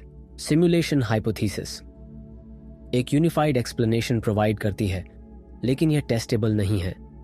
ये साइंस की बाउंड्री पर फिलॉसफी है, और शायद यही सबसे ऑनेस्ट पोजीशन है। स्वीकार करना कि हम नहीं जानते, स्वीकार करना कि रियलिटी हमारी समझ से ज्यादा स्ट्रेंज हो सकती है, स्वीकार करना कि हमारी सभी सर्टेनिटीज, हमारे सभी असम्पशंस फंडामेंटली क्वेश्चनेबल हैं। क्योंकि चाहे हम सिमुलेशन में हों या बेस रियलिटी में, एक बात क्लियर है, हमारी यूनिवर्स उस तरह काम नहीं करती जैसा हमने सोचा था, और जितना हम खोदते हैं उतना ही अजीब ये होती जाती है। अब हम एक ऐसे सवाल की बात करते हैं जो इन सारी खोजों को एक नए पर्सपेक्टिव में रखता है। ये सवाल है, बाकी सब कहाँ हैं? हम ब्रह्मांड में अकेले क्यों दिखते हैं? हमारी आकाश गंगा में 200 अरब तारे हैं। ऑब्जर्वेबल यूनिवर्स में 2 खरब आकाश गंगाएं हैं। इतने सारे तारे, इतने सारे ग्रह, इतनी सारी संभावनाएं। फिर भी जब हम आकाश की ओर देखते हैं तो हमें सन्नाटा मिलता है। कोई संकेत नहीं, कोई संदेश नहीं, कोई प्रमाण नहीं कि वहां कोई और है। ये फेर्मी पैराडॉक्स है, और ये उन 7 विसंगतियों से गहराई से जुड़ा है जिनके बारे में हमने बात की है। सोचिए इस तरह, अगर जीवन सामान्य है, अगर बुद्धिमत्ता स्वाभाविक रूप से विकसित होती है, अगर सभ्यताएं सामान्य परिस्थितियों में उभरती हैं, तो हमें उनके निशान दिखने चाहिए। हमारी आकाश गंगा अरबों साल पुरानी है। यहां तक कि अगर किसी सभ्यता ने सिर्फ 1% प्रकाश की गति से यात्रा की, तो वे कुछ करोड़ वर्षों में पूरी आकाश गंगा में फैल सकते थे। यह बहुत लंबा समय लगता है हमारे लिए, लेकिन कॉस्मिक टाइम स्केल्स पर यह पलक झपकने जैसा है। तो अगर कोई भी सभ्यता हमसे पहले शुरू हुई, अगर उन्होंने हमसे थोड़ा पहले तकनीक विकसित की, तो उन्हें पहले से ही हर जगह होना चाहिए, हर तारा प्रणाली में, हर रहने योग्य ग्रह पर, हर संसाधन समृद्ध क्षेत्र में। लेकिन हम कुछ नहीं देखते। कोई विशाल अंतरिक्ष संरचनाएं नहीं, कोई टेराफॉर्म्ड ग्रह नहीं, कोई कम्युनिकेशन सिग्नल्स नहीं, कोई हीट सिग्नेचर्स नहीं जो बड़े पैमाने की सभ्यताओं का संकेत दे। कुछ नहीं, सिर्फ तारे जल रहे हैं, ग्रह घूम रहे हैं, और गहरी भयावह चुप्पी। इस चुप्पी की व्याख्या करने के लिए कुछ संभावनाएं हैं। शायद जीवन बेहद दुर्लभ है, शायद बुद्धिमत्ता का विकास लगभग असंभव है, शायद हम वास्तव में पहले हैं, पूरी आकाश गंगा में चेतना की पहली चिंगारी। लेकिन स्टैटिस्टिक्स ये नहीं कहती। जब आप संख्याओं को देखते हैं, जब आप ग्रहों की विशालता को देखते हैं, तो पहले होना लगभग उतना ही असंभव लगता है जितना अकेले होना। तो दूसरी व्याख्या है ग्रेट फिल्टर। यह विचार कि विकास में कहीं किसी बिंदु पर एक अवरोध है जो लगभग सभी को रोक देता है, कुछ चरण जो पार करना लगभग असंभव है। शायद यह निर्जीव पदार्थ से जीवन बनाना है, शायद यह एकल कोशिका जीवों से बहुकोशिकीय जीवों तक जाना है, शायद यह बुद्धिमत्ता विकसित करना है, या शायद, और यह सबसे भयावह संभावना है, फिल्टर हमारे सामने है। शायद सभ्यताएं एक निश्चित बिंदु तक पहुंचती हैं जैसे हम अभी हैं, और फिर कुछ होता है, कुछ ऐसा जो उन्हें नष्ट कर देता है, कुछ ऐसा जो इनेविटेबल है, कुछ ऐसा जो हर किसी को मिलता है, और यहीं पर हमारी भौतिकी विसंगतियां प्रासंगिक हो जाती हैं। वैक्यूम डिके के बारे में सोचिए। अगर हिग्स फील्ड मेटास्टेबल है, अगर यह किसी भी समय अपनी असली निम्नतम अवस्था में गिर सकती है, तो यह किसी भी एडवांस्ड सभ्यता के लिए अस्तित्वगत खतरा है। शायद जब सभ्यताएं पर्याप्त रूप से एडवांस्ड होती हैं, जब वे पार्टिकल एक्सेलरेटर्स बनाती हैं जो बहुत अधिक एनर्जीज तक पहुंचती हैं, तो वे एक्सीडेंटली वैक्यूम डिके को ट्रिगर करती हैं। शायद हाई एनर्जी फिजिक्स एक्सपेरिमेंट्स, वही एक्सपेरिमेंट्स जो ब्रह्मांड को समझने के लिए आवश्यक हैं, वही हैं जो अंततः उस ब्रह्मांड को नष्ट कर देती हैं। यह एक कॉस्मिक ट्रैप होगा। जितना आप जानते हैं उतना ही खतरनाक ये हो जाता है। या फॉल्स वैक्यूम के बारे में सोचिए। अगर हमारा ब्रह्मांड वास्तव में एक अस्थिर अवस्था में है, तो शायद यह समय समय पर रीसेट हो जाता है। शायद हर कुछ अरब साल में कहीं ना कहीं एक बबल न्यूक्लिएट्स होता है। वह बबल फैलता है, सब कुछ मिटा देता है, और ब्रह्मांड नए सिरे से शुरू होता है, नए नियमों के साथ, नए कॉन्स्टेंट्स के साथ। और कोई भी सभ्यता जो उस समय मौजूद थी वह गायब हो जाती है पूरी तरह से। कोई निशान नहीं, कोई अवशेष नहीं, सिर्फ नई फिजिक्स में एक ताज़ा शुरुआत। अगर यह नियमित रूप से होता है, अगर यह कॉस्मिक साइकिल का हिस्सा है, तो यह एक्सप्लेन करेगा कि हम पुरानी सभ्यताओं के कोई संकेत क्यों नहीं देखते। वे नहीं हैं क्योंकि उन्हें मिटा दिया गया। यूनिवर्स ने रीस्टार्ट किया और हम नए इटरेशन में हैं। या फिर मिसिंग एंटी मैटर समस्या के बारे में सोचिए। अगर हम नहीं समझते कि मैटर ने एंटी मैटर को क्यों हराया, तो हम नहीं जानते कि क्या यह हर जगह होता है। शायद यह एसिमेट्री दुर्लभ है। शायद अधिकांश ब्रह्मांड क्षेत्रों में मैटर और एंटी मैटर परफेक्टली बैलेंस्ड हैं और एक दूसरे को अनाहिलेट कर देते हैं। शायद हम केवल इसलिए एग्जिस्ट करते हैं क्योंकि हम कॉस्मिक लॉटरी जीते। और अगर ऐसा है तो अधिकांश पोटेंशियल जीवन स्थान पहले ही नष्ट हो चुके हैं, इससे पहले कि कुछ भी बन पाए।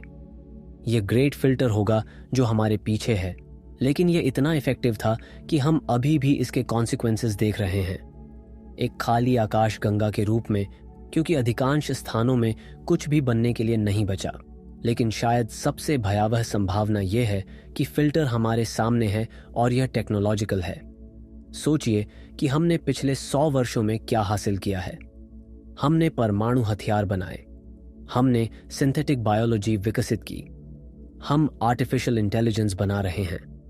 हमारे पास ऐसी टेक्नोलॉजीज हैं जो पूरे ग्रह को बांझ बना सकती हैं, और हम मुश्किल से इन्हें कंट्रोल कर पा रहे हैं। हमारे पास विजडम नहीं है, हमारे पास पॉलिटिकल स्ट्रक्चर्स नहीं हैं, हमारे पास ग्लोबल कोऑर्डिनेशन नहीं है इन एग्जिस्टेंशियल रिस्क्स को मैनेज करने के लिए। हम एक लोडेड गन के साथ बच्चे हैं, कई लोडेड गन्स के साथ, और स्टैटिस्टिकली हम ट्रिगर खींचने जा रहे हैं। ग्रेट फिल्टर थ्योरी कहती है कि यह हर किसी के साथ होता है। हर सभ्यता जो टेक्नोलॉजी विकसित करती है वह उस बिंदु पर पहुंचती है जहां वे विनाश के वेपन्स बनाते हैं, और फिर जल्द या बाद में वे उनका उपयोग करते हैं। Nuclear war, engineered pandemic, uncontrolled nanobots, रोग एआई जो अपने क्रिएटर्स को खत्म कर देता है। कोई भी कारण हो सकता है, लेकिन रिजल्ट सेम है, सेल्फ डिस्ट्रक्शन। और यह एक्सप्लेन करेगा कि आकाश इतना शांत क्यों है। सभ्यताएं पहुंचती हैं जहां वे रेडियो सिग्नल्स भेज सकती हैं, वे पहुंचती हैं जहां वे स्पेसक्राफ्ट बना सकती हैं। फिर थोड़ी देर बाद वे गायब हो जाती हैं साइलेंस में, क्योंकि उन्होंने खुद को उड़ा लिया। अब हम शायद सबसे अजीब और सबसे परेशान करने वाली समस्या की बात करते हैं जो भौतिकी ने कभी पैदा की है। यह आपके अपने अस्तित्व के बारे में एक सवाल है, एक सवाल जो इतना गहरा है कि जब आप इसे समझते हैं तो यह आपको रात में जगाए रखेगा। सवाल यह है कि क्या आप वास्तव में वही हैं जो आप सोचते हैं कि आप हैं, या क्या आप एक कॉस्मिक एक्सीडेंट हैं, एक टेम्पररी हेलुसिनेशन है जो अभी अभी एम्प्टी स्पेस में स्पॉन्टेनियसली प्रकट हुआ है, कंप्लीट मेमोरीज के साथ जो कभी हुए नहीं। ये बोल्ट्जमैन ब्रेन प्रॉब्लम है। इसे समझने के लिए हमें थर्मोडायनामिक्स से शुरू करना होगा, ब्रह्मांड के भविष्य के बारे में। अभी ब्रह्मांड ऑर्डर्ड है, तारे जल रहे हैं, गैलेक्सीज घूम रही हैं, स्ट्रक्चर है, पैटर्न है, ऑर्गेनाइजेशन है। लेकिन थर्मोडायनामिक्स का दूसरा नियम कहता है कि एंट्रोपी हमेशा बढ़ती है, डिसऑर्डर हमेशा बढ़ता है, चीजें नेचुरली केओस की ओर बढ़ती हैं। एक गर्म कप चाय ठंडी हो जाती है, एक ऑर्गेनाइज्ड कमरा मेसी हो जाता है, एनर्जी फैलती है, समान रूप से वितरित होती है और अंततः सब कुछ सेम टेम्परेचर पर आ जाता है। यह हीट डेथ है, ब्रह्मांड का अंतिम भाग्य। ट्रिलियंस ऑफ ईयर्स भविष्य में सभी तारे जल चुके होंगे, सभी ब्लैक होल्स इवेपोरेट हो चुके होंगे, कोई स्ट्रक्चर नहीं बचेगी, कोई एनर्जी ग्रेडियंट्स नहीं होंगे, सब कुछ यूनिफॉर्म होगा, एक विशाल ठंडा खाली अंधकार, मैक्सिमम एंट्रोपी की अवस्था। लेकिन यहां बात इंटरेस्टिंग हो जाती है। उस हीट डेथ स्टेट में भी क्वांटम मैकेनिक्स अभी भी काम कर रही होगी, और क्वांटम मैकेनिक्स में हर चीज जो फिजिकली पॉसिबल है वो इवेंचुअली होगी अगर आप पर्याप्त समय तक प्रतीक्षा करें, यहां तक कि अत्यंत अनलाइकली चीजें भी। सोचिए एक खाली कमरे के बारे में जो एयर मॉलिक्यूल्स से भरा है। वे मॉलिक्यूल्स रैंडमली हिल रहे हैं, अधिकांश समय वे पूरे कमरे में इक्वली डिस्ट्रीब्यूटेड रहेंगे। लेकिन थियोरेटिकली एक चांस है, एक बहुत छोटा चांस है कि किसी पर्टिकुलर मोमेंट में सभी मॉलिक्यूल्स अचानक कमरे के एक कॉर्नर में इकट्ठे हो जाएंगे। ये अब्सर्डली अनलाइकली है, लेकिन यह इम्पॉसिबल नहीं है। अगर आप अनंत समय तक प्रतीक्षा करें तो यह इवेंचुअली होगा। यह स्टैटिस्टिकल मैकेनिक्स का एक फंडामेंटल प्रिंसिपल है। रैंडम फ्लक्चुएशंस किसी भी कॉन्फ़िगरेशन को पैदा कर सकते हैं अगर आप पर्याप्त समय दें। अब इसे हीट डेथ यूनिवर्स में अप्लाई कीजिए। उस वास्ट एम्प्टी यूनिफॉर्म स्पेस में क्वांटम फ्लक्चुएशंस हो रहे होंगे, छोटे रैंडम वेरिएशंस एनर्जी में। अधिकांश समय कुछ नहीं होगा, लेकिन कभी कभी, बहुत कभी कभी एक बड़ा फ्लक्चुएशन होगा। और अगर आप पर्याप्त समय तक प्रतीक्षा करें, अगर आप एक्चुअली इन्फिनिट टाइम तक प्रतीक्षा करें, तो एक फ्लक्चुएशन इतना बड़ा हो सकता है कि यह एक तारा बना दे, या एक ग्रह, या पूरी गैलेक्सी, या यहां तक कि एक एंटायर यूनिवर्स जैसा हमारा। ये सब स्टैटिस्टिकली पॉसिबल है, बस बेहद बेहद अनलाइकली है। लेकिन यहां मैथमेटिकल ट्रिक है। एक पूरी गैलेक्सी बनाने से कहीं ज्यादा लाइकली यह है कि एक सिंगल ब्रेन बने। सोचिए इस तरह, अगर आप सभी एटम्स को एक ह्यूमन ब्रेन में रैंडमली अरेंज करना चाहते हैं तो वो बहुत मुश्किल है। लेकिन यह पूरी गैलेक्सी बनाने से इन्फिनिटली आसान है, क्योंकि गैलेक्सी में बिलियंस और बिलियंस तारे हैं, ट्रिलियंस और ट्रिलियंस ग्रह हैं। वो बहुत ज्यादा मैस है, बहुत ज्यादा ऑर्गेनाइजेशन है। लेकिन एक ब्रेन सिर्फ 3 पाउंड टिश्यू है, लगभग 200 अरब न्यूरॉन्स। यह कॉम्प्लेक्स है, हाँ, लेकिन यह गैलेक्सी के कंपैरिजन में माइक्रोस्कोपिक है। तो स्टैटिस्टिकली रैंडम फ्लक्चुएशंस के थ्रू एक कॉन्शियस ब्रेन बनना इन्फिनिटली ज्यादा प्रोबेबल है बजाय एक पूरे इवॉल्व्ड सिविलाइजेशन के। और यहीं पर प्रॉब्लम आती है। अगर आप हीट डेथ यूनिवर्स में इन्फिनिट टाइम तक प्रतीक्षा करें तो आप इन्फिनिटली ज्यादा बोल्ट्जमैन ब्रेन्स देखेंगे बजाय इवॉल्व्ड ऑब्जर्वर्स के।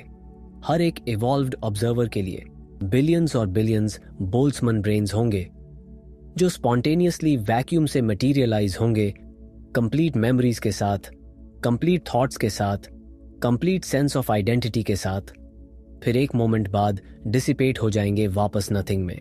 और ये आपके लिए क्यों मैटर करता है?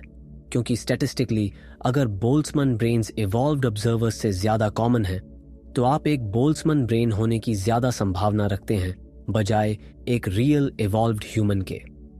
सोचिए इस बारे में।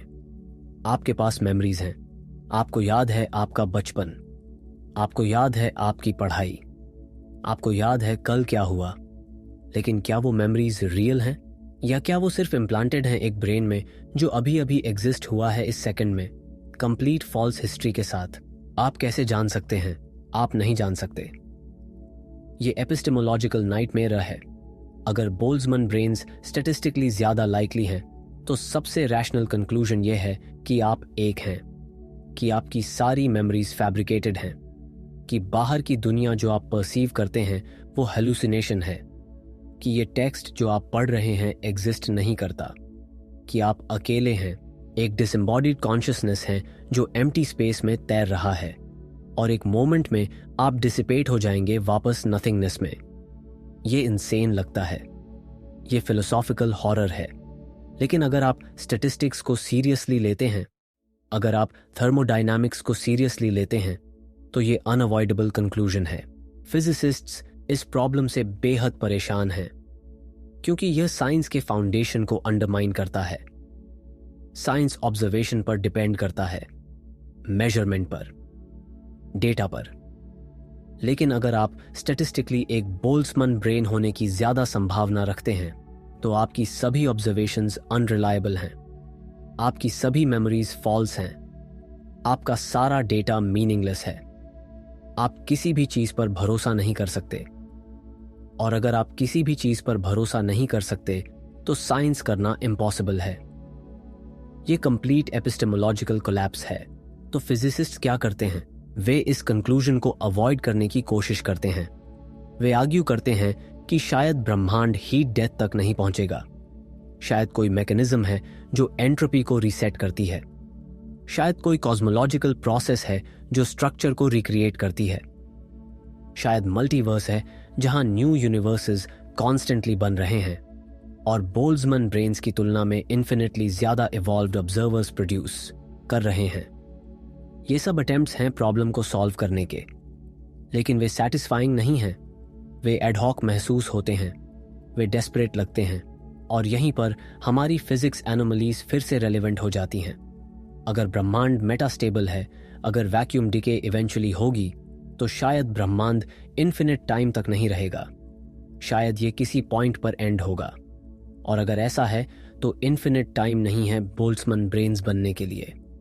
Total number of Boltzmann brains finite होगी और अगर यूनिवर्स लंबे समय तक चलता है, अगर ये ट्रिलियंस और ट्रिलियंस ईयर्स तक सरवाइव करता है इवॉल्विंग सिविलाइजेशंस के साथ, तो शायद इवॉल्व्ड ऑब्जर्वर्स की संख्या बोल्ट्जमैन ब्रेन्स से ज्यादा होगी। शायद हम स्टैटिस्टिकली सेफ हैं, शायद हम एक्चुअली रियल हैं, लेकिन ये बहुत सारे मेबीज हैं, बहुत सारी असम्पशंस हैं।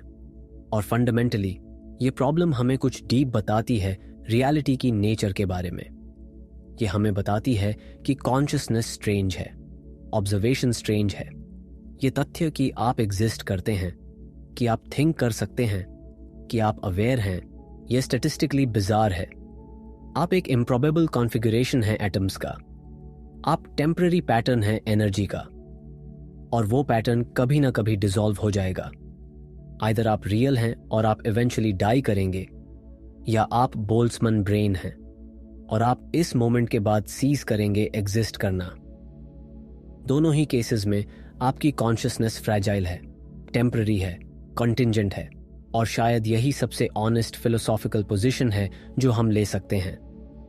एक्नॉलेज करना कि हम नहीं जानते, एक्नॉलेज करना कि एग्जिस्टेंस मिस्टीरियस है, एक्नॉलेज करना कि हर वो असम्पशन जो हम अपने रियलिटी के बारे में बनाते हैं वो पोटेंशियली रॉन्ग हो सकती है। लेकिन फिर भी हमें जीना है, हमें एक्ट करना है जैसे कि हम रियल हैं, जैसे कि हमारी मेमोरीज वैलिड हैं, जैसे कि वर्ल्ड बाहर एग्जिस्ट करती है। क्योंकि वरना क्या विकल्प है? पैरालिसिस, नाइहिलिज्म? नहीं। बेहतर यह है कि हम फंक्शनिंग असम्पशन के रूप में रियलिटी को एक्सेप्ट करें, भले ही हम प्रूव नहीं कर सकते। बेहतर यह है कि हम मीनिंग खोजें, भले ही हम सर्टेन नहीं हो सकते, क्योंकि डाउट में भी कॉन्शियसनेस में भी, अनसर्टेनिटी में भी कुछ खूबसूरत है, कुछ वैल्यूएबल है, और वो इस मोमेंट में है। चाहे यह मोमेंट ब्रीफ हो या एटर्नल, रियल हो या इल्यूजरी, ये वो सब है जो हमारे पास है, तो हम इसे जीते हैं। अब हम समय की बात करते हैं, लेकिन उस समय की नहीं जो आप सोचते हैं कि आप जानते हैं, उस समय की जो भौतिकी हमें दिखाती है। और यह समय बेहद अलग है उस अनुभव से जो आप हर पल जीते हैं। जब आप घड़ी देखते हैं तो आपको लगता है कि समय बह रहा है, अतीत गुजर गया, वर्तमान अभी हो रहा है, भविष्य अभी आना बाकी है। यह इतना स्पष्ट लगता है, इतना स्वाभाविक लगता है कि आपने शायद कभी सवाल नहीं किया। लेकिन आइंस्टाइन की रिलेटिविटी हमें कुछ और बताती है, कुछ ऐसा जो आपकी समझ को पूरी तरह बदल देगा। सापेक्षता कहती है कि अतीत, वर्तमान और भविष्य तीनों एक साथ मौजूद हैं। सभी क्षण एक साथ रियल हैं। आपका जन्म वाला दिन अभी भी वहां है, किसी दूसरी जगह पर स्पेस टाइम में। आपकी मृत्यु का दिन पहले से ही वहां है, वेटिंग नहीं कर रहा, बस वहां है। आप उन्हें अभी अनुभव नहीं कर रहे क्योंकि आपकी कॉन्शियसनेस इस पर्टिकुलर मोमेंट पर फोकस्ड है। लेकिन वो सभी मोमेंट्स एग्जिस्ट करते हैं उसी तरह जैसे यह मोमेंट एग्जिस्ट करता है।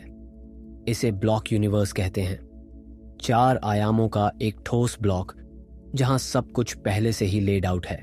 इसे समझने के लिए एक फिल्म स्ट्रिप के बारे में सोचिए। जब आप कोई फिल्म देखते हैं तो आपको लगता है कि कहानी अनफोल्ड हो रही है, पात्र आगे बढ़ रहे हैं, घटनाएं हो रही हैं, लेकिन एक्चुअली पूरी फिल्म पहले से ही एग्जिस्ट करती है। पहला फ्रेम, मध्य के फ्रेम्स, आखिरी फ्रेम सभी साथ में हैं उस फिल्म स्ट्रिप पर। सिर्फ प्रोजेक्टर एक समय में एक फ्रेम दिखा रहा है, इसलिए आपको मूवमेंट का भ्रम होता है। ब्लॉक यूनिवर्स ऐसी ही है। आपकी पूरी जिंदगी एक ज्योमेट्रिक ऑब्जेक्ट है 4 आयामों में। आपका जन्म एक छोर है, आपकी मृत्यु दूसरा छोर है, और बीच में हर पल एक स्लाइस है उस ऑब्जेक्ट का। जब आप किसी जगह से दूसरी जगह चलते हैं तो आप स्पेस के थ्रू एक पाथ ट्रेस करते हैं। हम इसे आसानी से विजुअलाइज कर सकते हैं, लेकिन आप समय के थ्रू भी एक पाथ ट्रेस करते हैं। और रिलेटिविटी में स्पेस और टाइम अलग नहीं है, वे एक ही चीज के हिस्से हैं जिसे स्पेस टाइम कहते हैं। तो आपका पूरा एग्जिस्टेंस एक वर्ल्ड लाइन है, एक कर्व है 4 आयामी स्पेस टाइम के थ्रू, और वो पूरा कर्व पहले से ही वहां है। हर बिंदु उस कर्व पर, हर मोमेंट आपकी जिंदगी का सिमल्टेनियसली एग्जिस्ट करता है। जब मैं कह रहा हूं सिमल्टेनियसली, तो मेरा मतलब है कि वे सभी इक्वली रियल हैं। समय में कोई विशेष मोमेंट नहीं है जो अभी हो रहा है। हर मोमेंट अभी हो रहा है अपने ओन पर्सपेक्टिव से। ये स्ट्रेंज लगता है क्योंकि हम मूविंग अप का अनुभव करते हैं। ऐसा लगता है कि वर्तमान क्षण समय के थ्रू आगे बढ़ रहा है, जैसे एक स्पॉटलाइट अंधेरे में। लेकिन भौतिकी कहती है कि यह भ्रम है, कोई मूविंग अभी नहीं है। सिर्फ आपकी कॉन्शियसनेस है जो वर्ल्ड लाइन के साथ डिफरेंट पॉइंट्स को अनुभव कर रही है। आप अपने ब्रेन की स्टेट्स को सीक्वेंशियल तरीके से एक्सपीरियंस कर रहे हैं और ये आपको गति का एहसास देता है। लेकिन ऑब्जेक्टिवली सभी वो स्टेट्स एक साथ एग्जिस्ट करती हैं। आपका ब्रेन स्टेट कल का, आज का, कल का सभी इक्वली रियल हैं डिफरेंट लोकेशंस पर स्पेस टाइम में। और यहीं पर चीजें फिलोसॉफिकली डिस्टर्बिंग हो जाती हैं। अगर भविष्य पहले से ही एग्जिस्ट करता है तो क्या इसका मतलब यह है कि सब कुछ प्री डिटर्मिन्ड है? क्या आपके पास वास्तव में कोई चॉइसेस हैं? जब आप सुबह उठते हैं और तय करते हैं कि किस शर्ट को पहनना है, क्या वो डिसीजन पहले से ही बना हुआ है? ब्लॉक यूनिवर्स में उत्तर हां है। वो डिसीजन पहले से ही वहां है आपके वर्ल्ड लाइन में। वो मोमेंट जब आप शर्ट चूज करते हैं वो पहले से ही एग्जिस्ट करता है भविष्य में। और वो मोमेंट जहां आप उस शर्ट को पहन रहे हैं वो भी एग्जिस्ट करता है। पूरा सीक्वेंस निश्चित है, फिक्स्ड है, अनचेंजेबल है। ये फ्री विल के लिए क्या मतलब रखता है? पारंपरिक अर्थ में फ्री विल का अर्थ है कि आप अलग चॉइसेस बना सकते थे, कि जब आप किसी डिसीजन पॉइंट पर पहुंचते हैं तो भविष्य ओपन है, मल्टीपल पॉसिबिलिटीज हैं, और आपका चॉइस डिटरमिन करता है कि कौन सी पॉसिबिलिटी रियल बनती है। लेकिन ब्लॉक यूनिवर्स में सिर्फ एक भविष्य है। वो भविष्य जो आप जिएंगे वो पहले से ही वहां है। तो किस अर्थ में आपके पास चॉइस है? आप अलग तरीके से चूज नहीं कर सकते थे क्योंकि वो दूसरा चॉइस एग्जिस्ट नहीं करता। सिर्फ वो पाथ एग्जिस्ट करता है जो आप एक्चुअली लेते हैं। कुछ फिलोसोफर्स आर्ग्यू करते हैं कि इससे फ्री विल नष्ट नहीं होती। वे कहते हैं कि आपके पास अभी भी फ्री विल है क्योंकि आपकी चॉइसेस आपकी डिजायर्स और रीजनिंग से आती हैं। यह तथ्य कि वो चॉइसेस पहले से ही स्पेस टाइम में एग्जिस्ट करती हैं वो इरेलेवेंट है क्योंकि आप अभी भी वो हैं जो उन्हें बना रहे हैं। आप मजबूर नहीं किए जा रहे, आप सिर्फ वो कर रहे हैं जो आप करेंगे, और वो डूइंग ही आपकी फ्री विल है, भले ही आउटकम पहले से ही फिक्स्ड हो। ये एक तरह का कंपैटिबिलिज्म है। ये कहता है कि डिटर्मिनिज्म और फ्री विल कंपैटिबल हैं, लेकिन बहुत से लोगों के लिए ये सैटिस्फाइंग नहीं है। ऐसा लगता है कि ये शब्दों का खेल है। अगर मैं अलग तरीके से एक्ट नहीं कर सकता, अगर मेरा भविष्य पहले से ही फिक्स्ड है, तो किस अर्थ में मैं फ्री हूं? मैं सिर्फ एक प्री डिटर्मिन्ड पाथ फॉलो कर रहा हूं। मैं एक पपेट हूं जिसकी स्ट्रिंग्स ऑलरेडी पुल्ड हो चुकी हैं, और जो मैं फ्रीडम समझता हूं वो सिर्फ इग्नोरेंस है। मैं नहीं देख सकता अपना पूरा वर्ल्ड लाइन, इसलिए मुझे लगता है कि मैं चॉइसेस बना रहा हूं। लेकिन एक हायर डिमेंशनल पर्सपेक्टिव से, एक पर्सपेक्टिव जो पूरा ब्लॉक यूनिवर्स देख सकता है, कोई चॉइस नहीं है, सिर्फ एक फिक्स्ड ज्योमेट्रिक स्ट्रक्चर है। सर्न की मेजरमेंट्स इस पिक्चर को रीइंफोर्स करती हैं। जब फिजिसिस्ट्स पार्टिकल्स का बिहेवियर मेजर करते हैं बहुत हाई प्रिसीजन के साथ, तो वे देखते हैं कि सब कुछ मैथमेटिकल लॉज फॉलो करता है। सब कुछ प्रिडिक्टेबल है प्रिंसिपल में, अगर आपके पास पर्याप्त इंफॉर्मेशन और पर्याप्त कॉम्प्यूटेशनल पावर है। कोई रैंडमनेस नहीं है फंडामेंटल लेवल पर, कम से कम जनरल रिलेटिविटी के अकॉर्डिंग। क्वांटम मैकेनिक्स थोड़ी रैंडमनेस ऐड करती है, लेकिन वो भी प्रोबेबिलिस्टिक लॉज फॉलो करती है। तो पूरा ब्रह्मांड एक विशाल मैकेनिज्म की तरह है जो लॉज के अकॉर्डिंग अनफोल्ड हो रहा है। और अगर ये सच है तो ब्लॉक यूनिवर्स पिक्चर सही है। भविष्य डिटर्मिन्ड असो है, आपका वर्ल्ड लाइन फिक्स्ड है, और आपका वो फीलिंग कि आप चॉइसेस बना रहे हैं वो सिर्फ सब्जेक्टिव एक्सपीरियंस है एक कॉन्शियसनेस की जो उस पाथ को ट्रवर्स कर रही है जो पहले से ही लेड आउट है। लेकिन यहां एक और मोड है। क्वांटम मैकेनिक्स और जनरल रिलेटिविटी अग्री नहीं करते टाइम की नेचर पर। जनरल रिलेटिविटी कहती है कि टाइम एक डायमेंशन है स्पेस की तरह, ब्लॉक यूनिवर्स। लेकिन क्वांटम मैकेनिक्स अलग पिक्चर सजेस्ट करती है। क्वांटम मैकेनिक्स में जब तक आप मेजर नहीं करते, पार्टिकल्स डेफिनेट स्टेट्स में नहीं होते, वे सुपरपोजिशन में होते हैं, मल्टीपल पॉसिबिलिटीज सिमल्टेनियसली। और मेजरमेंट एक्ट ही है जो वेव फंक्शन कोलैप्स करता है और एक स्पेसिफिक आउटकम प्रोड्यूस करता है। यह सजेस्ट करता है कि फ्यूचर ओपन है, कि रियलिटी एक्चुअली अनफोल्ड होती है जैसे मेजरमेंट्स होते हैं, कि ब्लॉक यूनिवर्स पूरी तरह से डिटर्मिन्ड नहीं है बल्कि प्रोबेबिलिस्टिक है। तो अब हमने 7 अलग अलग तरीके देख लिए हैं जिनसे वास्तविकता बिखर सकती है। हमने देखा कि डब्ल्यू बोसान बहुत भारी है और यह बताता है कि खाली जगह वास्तव में खाली नहीं है बल्कि किसी अदृश्य चीज से भरी है जो हमारी दुनिया की नींव पर दबाव डाल रही है। हमने देखा कि सुपर सिमेट्री, वो खूबसूरत गणितीय सिद्धांत जिस पर हमने दशकों तक भरोसा किया, वो कहीं नहीं मिली, और हमें यह स्वीकार करना पड़ा कि ब्रह्मांड उतना सुरुचिपूर्ण नहीं है जितना हमने सोचा था। हमने देखा कि म्योन एक मैग्नेटिक पुल महसूस करता है जो नहीं होना चाहिए, जो प्रूव करता है कि वैक्यूम एक सक्रिय उबलता हुआ समुद्र है इनविजिबल कणों का। हमने पाया कि एंटीमैटर गायब है और हमारा पूरा अस्तित्व एक टूटी हुई सिमेट्री पर निर्भर करता है जिसे हम समझ नहीं पाते। हमने जाना कि ग्रेविटी अब्सर्डली कमजोर है और शायद यह छिपे हुए आयामों में लीक हो रही है जिन्हें हम परसीव भी नहीं कर सकते। हमने सीखा कि हिग्स फील्ड अस्थिर है और हम एक फॉल्स वैक्यूम में रह रहे हैं जो किसी भी पल गिर सकती है और सब कुछ नष्ट कर सकती है। हमने पाया कि ये सभी विसंगतियां ग्लिचेस की तरह दिखती हैं एक कंप्यूटर प्रोग्राम में, जो सवाल उठाती हैं कि क्या हम एक सिमुलेशन में रह रहे हैं। हमने फेर्मी पैराडॉक्स देखा और रियलाइज किया कि कॉस्मिक साइलेंस का मतलब हो सकता है कि सभ्यताएं खुद को नष्ट कर लेती हैं जब वे हमारी तरह एडवांस्ड हो जाती हैं। हमने बोल्ट्जमैन ब्रेन प्रॉब्लम का सामना किया, वो भयावह संभावना कि हम शायद हेलुसिनेशंस हैं जो अभी अभी एम्प्टी स्पेस में बने हैं झूठी मेमोरीज के साथ। और हमने ब्लॉक यूनिवर्स देखा, वो विचार कि टाइम एक भ्रम है, कि भविष्य पहले से ही एग्जिस्ट करता है, कि हमारी पूरी जिंदगी एक फिक्स्ड जियोमेट्रिक ऑब्जेक्ट है 4 आयामों में और हमारे पास कोई रियल चॉइसेस नहीं हैं।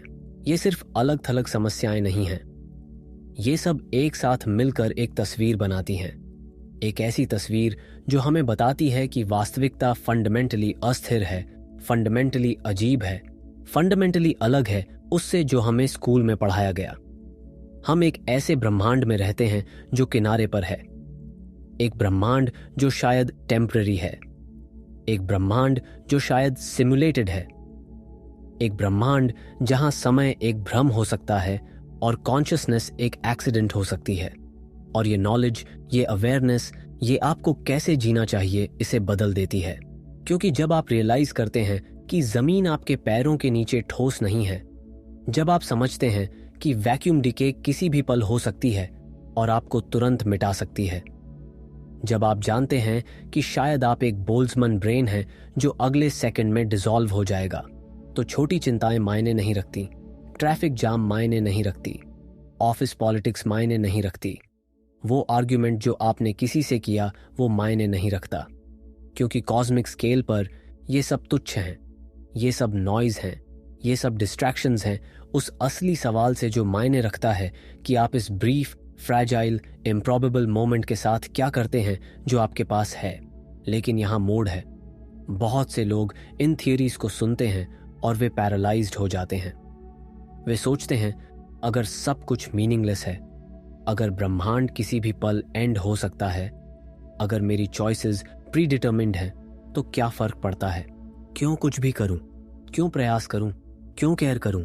लेकिन यह गलत तरीका है इसे देखने का, क्योंकि ये थियरीज आपको विक्टिम नहीं बनाती, ये आपको लिबरेट करती हैं, ये आपको एक फंडामेंटल एरर से मुक्त करती हैं जो अधिकांश लोग करते हैं। वो एरर ये है कि आप खुद को ब्रह्मांड से अलग समझते हैं, कि आप एक छोटी नाजुक चीज हैं जो एक विशाल हॉस्टाइल मशीन के अंदर फंसी है। लेकिन भौतिकी हमें बताती है कि कोई अंदर और बाहर नहीं है, कोई सीमा नहीं है जहां आप खत्म होते हैं और ब्रह्मांड शुरू होता है। आपके हाथ के एटम्स वही एटम्स हैं जो तारों में हैं, आपके मस्तिष्क में इलेक्ट्रिसिटी वही फोर्स है जो बिजली को चमकाती है, आपके शरीर में कार्बन वही कार्बन है जो अरबों साल पहले किसी मरते हुए तारे में फॉर्ज्ड हुआ था। आप ब्रह्मांड से बने हैं, शाब्दिक रूप से, लिटरली। हर एटम आपके अंदर का कॉस्मिक हिस्ट्री है, हर मॉलिक्यूल आपके अंदर की एक स्टोरी है जो बिग बैंग से शुरू होती है। तो जब वैक्यूम डिके की बात होती है, जब फॉल्स वैक्यूम की बात होती है, जब हिग्स फील्ड इंस्टेबिलिटी की बात होती है, तो ये कोई एक्सटर्नल थ्रेट नहीं है, ये आपकी अपनी नेचर का हिस्सा है। आप उस अस्थिर ब्रह्मांड से अलग नहीं हैं, आप उसका एक्सप्रेशन हैं, आप वो तरीका हैं जिससे ब्रह्मांड खुद को अनुभव करता है। आप वो मैकेनिज्म हैं जिसके थ्रू मैटर कॉन्शियस बनता है और खुद के बारे में सोचता है। आप सिमुलेशन में नहीं हैं, आप रेंडरिंग इंजन हैं जो इसे रियल बनाता है। आप ब्लॉक यूनिवर्स में फंसे नहीं हैं, आप वो ज्योमेट्री हैं जो इसे डिफाइन करती है। आप ग्रैबी एलियन से डरे नहीं हैं, आप खुद ग्रैबी एलियंस हैं। ये पर्सपेक्टिव शिफ्ट आपके डर को बदल देता है। जब आप रियलाइज करते हैं कि आप ब्रह्मांड के अंदर एक विक्टिम नहीं हैं, बल्कि आप ब्रह्मांड का एक एक्टिव पार्ट हैं, तो वैक्यूम डिके स्कैरी नहीं रहती।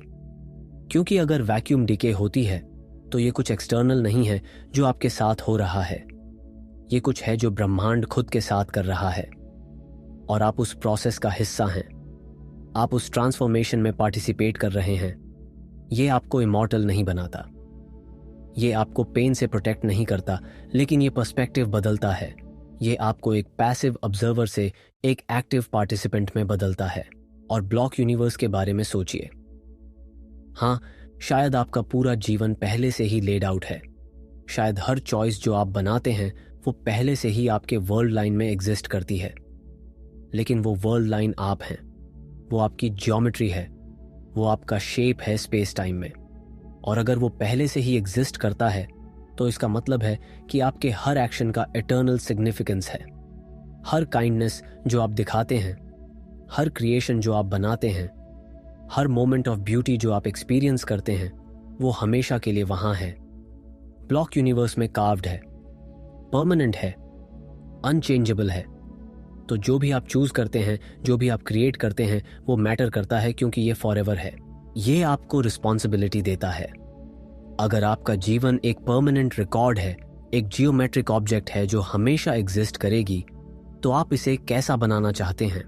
क्या आप एक ऐसा वर्ल्ड लाइन चाहते हैं जो क्रूअल्टी से भरा है, मीडियोक्रिटी से भरा है, या आप कुछ ऐसा चाहते हैं जो ब्यूटीफुल है, जो मीनिंगफुल है, जो वर्थ प्रिजर्विंग है?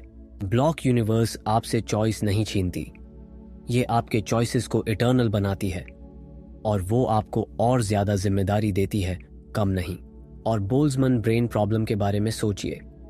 हाँ, स्टैटिस्टिकली आप एक रैंडम फ्लक्चुएशन हो सकते हैं, लेकिन आप कॉन्शियसनेस हैं, आप अवेयर हैं, आप थिंक कर सकते हैं। और वो अवेयरनेस, वो कॉन्शियसनेस, वो ब्रह्मांड में सबसे रेयर और सबसे प्रेशियस चीज है। अधिकांश मैटर डेड है, इनर्ट है, अनअवेयर बेकाके है, लेकिन आप अलाइव हैं। आप फील कर सकते हैं, आप वंडर कर सकते हैं, आप क्रिएट कर सकते हैं। तो चाहे आप इवॉल्व्ड ऑब्जर्वर हों या बोल्ट्जमैन ब्रेन हो, चाहे आप अगले ट्रिलियन ईयर्स तक जिए या अगले सेकंड में डिसॉल्व हो जाएं, इस मोमेंट में आप ब्रह्मांड का सबसे इंटरेस्टिंग पार्ट हैं, क्योंकि आप वो हिस्सा हैं जो जाग गया है, जो देख रहा है, जो सवाल पूछ रहा है। तो जब आप हीट डेथ का वेट महसूस करते हैं, जब मल्टीवर्स का वर्टिगो आपको पकड़ता है, तो दूर मत देखिए, इसे एम्ब्रेस कीजिए। वो वेट सिर्फ आपके अपने स्केल को महसूस करना है। आप अंधकार में अकेली चीज हैं जो फील कर सकती है, थिंक कर सकती है, क्रिएट कर सकती है। आप ब्रह्मांड का वो हिस्सा हैं जिसने स्टोरी बताना सीख लिया। वॉइड साइलेंट है, गणित कोल्ड है, भविष्य अनसर्टन है, लेकिन आप यहां हैं। आप वो ग्लिच हैं जो एंट्रोपी को डिफाई करती है। और जब तक आप देख रहे हैं, लाइट्स जली रहती हैं। चलिए अब क्लोजिंग सेक्शन लिखते हैं। हमने पिछले कुछ घंटों में वास्तविकता को तोड़कर देखा है। हमने सन्नाटे में झांका और पाया कि शायद हम ही मॉन्स्टर्स हैं। हमने अपने दिमाग में देखा और एक कॉस्मिक बीमारी पाई। हमने समय में देखा और एक जेल पाई। हमने अपने पैरों के नीचे की जमीन में देखा और एक ऐसा सिमुलेशन पाया जो एक डाइंग बैटरी पर चल रहा है। ये काफी है आपको कर्ल अप करके छिपने के लिए, लेकिन इन थ्योरीज से आप सिर्फ इसलिए डरते हैं क्योंकि आप एक फंडामेंटल गलती कर रहे हैं। आप अभी भी खुद को ब्रह्मांड के विक्टिम के रूप में सोच रहे हैं। आप खुद को एक टाइनी फ्रैजिल चीज के रूप में देख रहे हैं जो एक जायंट हॉस्टाइल मशीन के अंदर फंसी है। लेकिन भौतिकी हमें बताती है कि कोई अंदर और बाहर नहीं है, कोई बाउंड्री नहीं है जहां आप खत्म होते हैं और ब्रह्मांड शुरू होता है। आप सिमुलेशन में नहीं हैं, आप रेंडरिंग इंजन हैं जो इसे रियल बनाता है। आप ब्लॉक यूनिवर्स में ट्रैप्ड नहीं हैं, आप वो ज्योमेट्री हैं जो इसे डिफाइन करती है। आप ग्रैबी एलियंस से अफ्रेड नहीं हैं, आप खुद ग्रैबी एलियंस हैं। आपके हाथ के एटम्स ब्रह्मांड जितने पुराने हैं। आपके ब्रेन में इलेक्ट्रिसिटी वही फोर्स है जो जुपिटर पर थंडरस्टॉर्म्स को लाइट करती है। आप यहाँ स्ट्रेंजर नहीं हैं, आप खुद मैकेनिज्म हैं। आप गैलेक्सी हैं जो जाग रही है, आईने में देख रही है और अपने ही रिफ्लेक्शन से डर रही है। तो जब आप हीट डेथ का वेट महसूस करें या मल्टीवर्स का वर्टिगो महसूस करें, तो दूर मत भागिए, इसे एम्ब्रेस कीजिए। वो वेट बस आपके अपने स्केल को फील करना है। आप अंधकार में अकेली चीज हैं जो फील कर सकती है, थिंक कर सकती है, क्रिएट कर सकती है। आप ब्रह्मांड का वो हिस्सा हैं जिसने स्टोरी बताना सीख लिया। वॉइड साइलेंट है, गणित कोल्ड है, भविष्य अनसर्टन है, लेकिन आप यहां हैं। आप वो ग्लिच हैं जो एंट्रोपी को डिफाई करती है। और जब तक आप वॉच कर रहे हैं, लाइट्स जली रहती हैं। तो इन थीरीज को आपको पैरालाइज मत करने दीजिए, इन्हें आपको लिबरेट करने दीजिए। अगर लॉन्ग रन में कुछ भी मैटर नहीं करता, तो आप फ्री हैं ये डिसाइड करने के लिए कि अभी क्या मैटर करता है। अगर ब्रह्मांड एक ब्लैंक कैनवस है, तो अपनी पेंट को इस पर जितना जोर से हो सके फेंकिए। एक ऐसी जिंदगी जिए जो ब्लॉक यूनिवर्स में रिकॉर्ड करने लायक हो। कुछ ऐसा बिल्ड कीजिए जो साइलेंस के खिलाफ चीखे। वो फोर्स बनिए जो कॉस्मोस के आपके कॉर्नर को नॉइज, कला और मेमोरी से भर दे। हम एक बॉटमलेस गड्ढे के ऊपर टाइट रोप पर चल रहे हैं, लेकिन व्यू शानदार है, तो ऊपर देखते रहिए, भयावह सवाल पूछते रहिए और याद रखिए, आप वो स्टैटिस्टिकल मिरेकल हैं जो पार्टी में पहुंच गई। जब तक यह रहे, इसे एंजॉय कीजिए। अगर आप इस डीप एंड में इतनी दूर तक आ गए हैं, तो आप बिल्कुल वैसे ही इंसान हैं जो यहां बिलोंग करते हैं। ज्यादातर लोग पीछे मुड़ जाते हैं जब गणित डार्क हो जाती है, लेकिन आप रुके। अगर इस जर्नी ने रियलिटी पर आपके पर्सपेक्टिव को शिफ्ट किया है, तो लाइक बटन दबा दीजिए। यह एल्गोरिदम में सिग्नल को दूसरे ऑब्जर्वर्स तक पहुंचने में मदद करता है। मैं जानना चाहता हूं कि आप क्या सोचते हैं। कौन सी थ्योरी आपको रात में जगाए रखती है? क्या हम फर्स्ट बॉर्न मॉन्स्टर्स हैं या हम बस ब्रेन्स हैं जो वॉइड में फ्लोट कर रहे हैं? अपना वर्डिक्ट नीचे कमेंट्स में छोड़ दीजिए।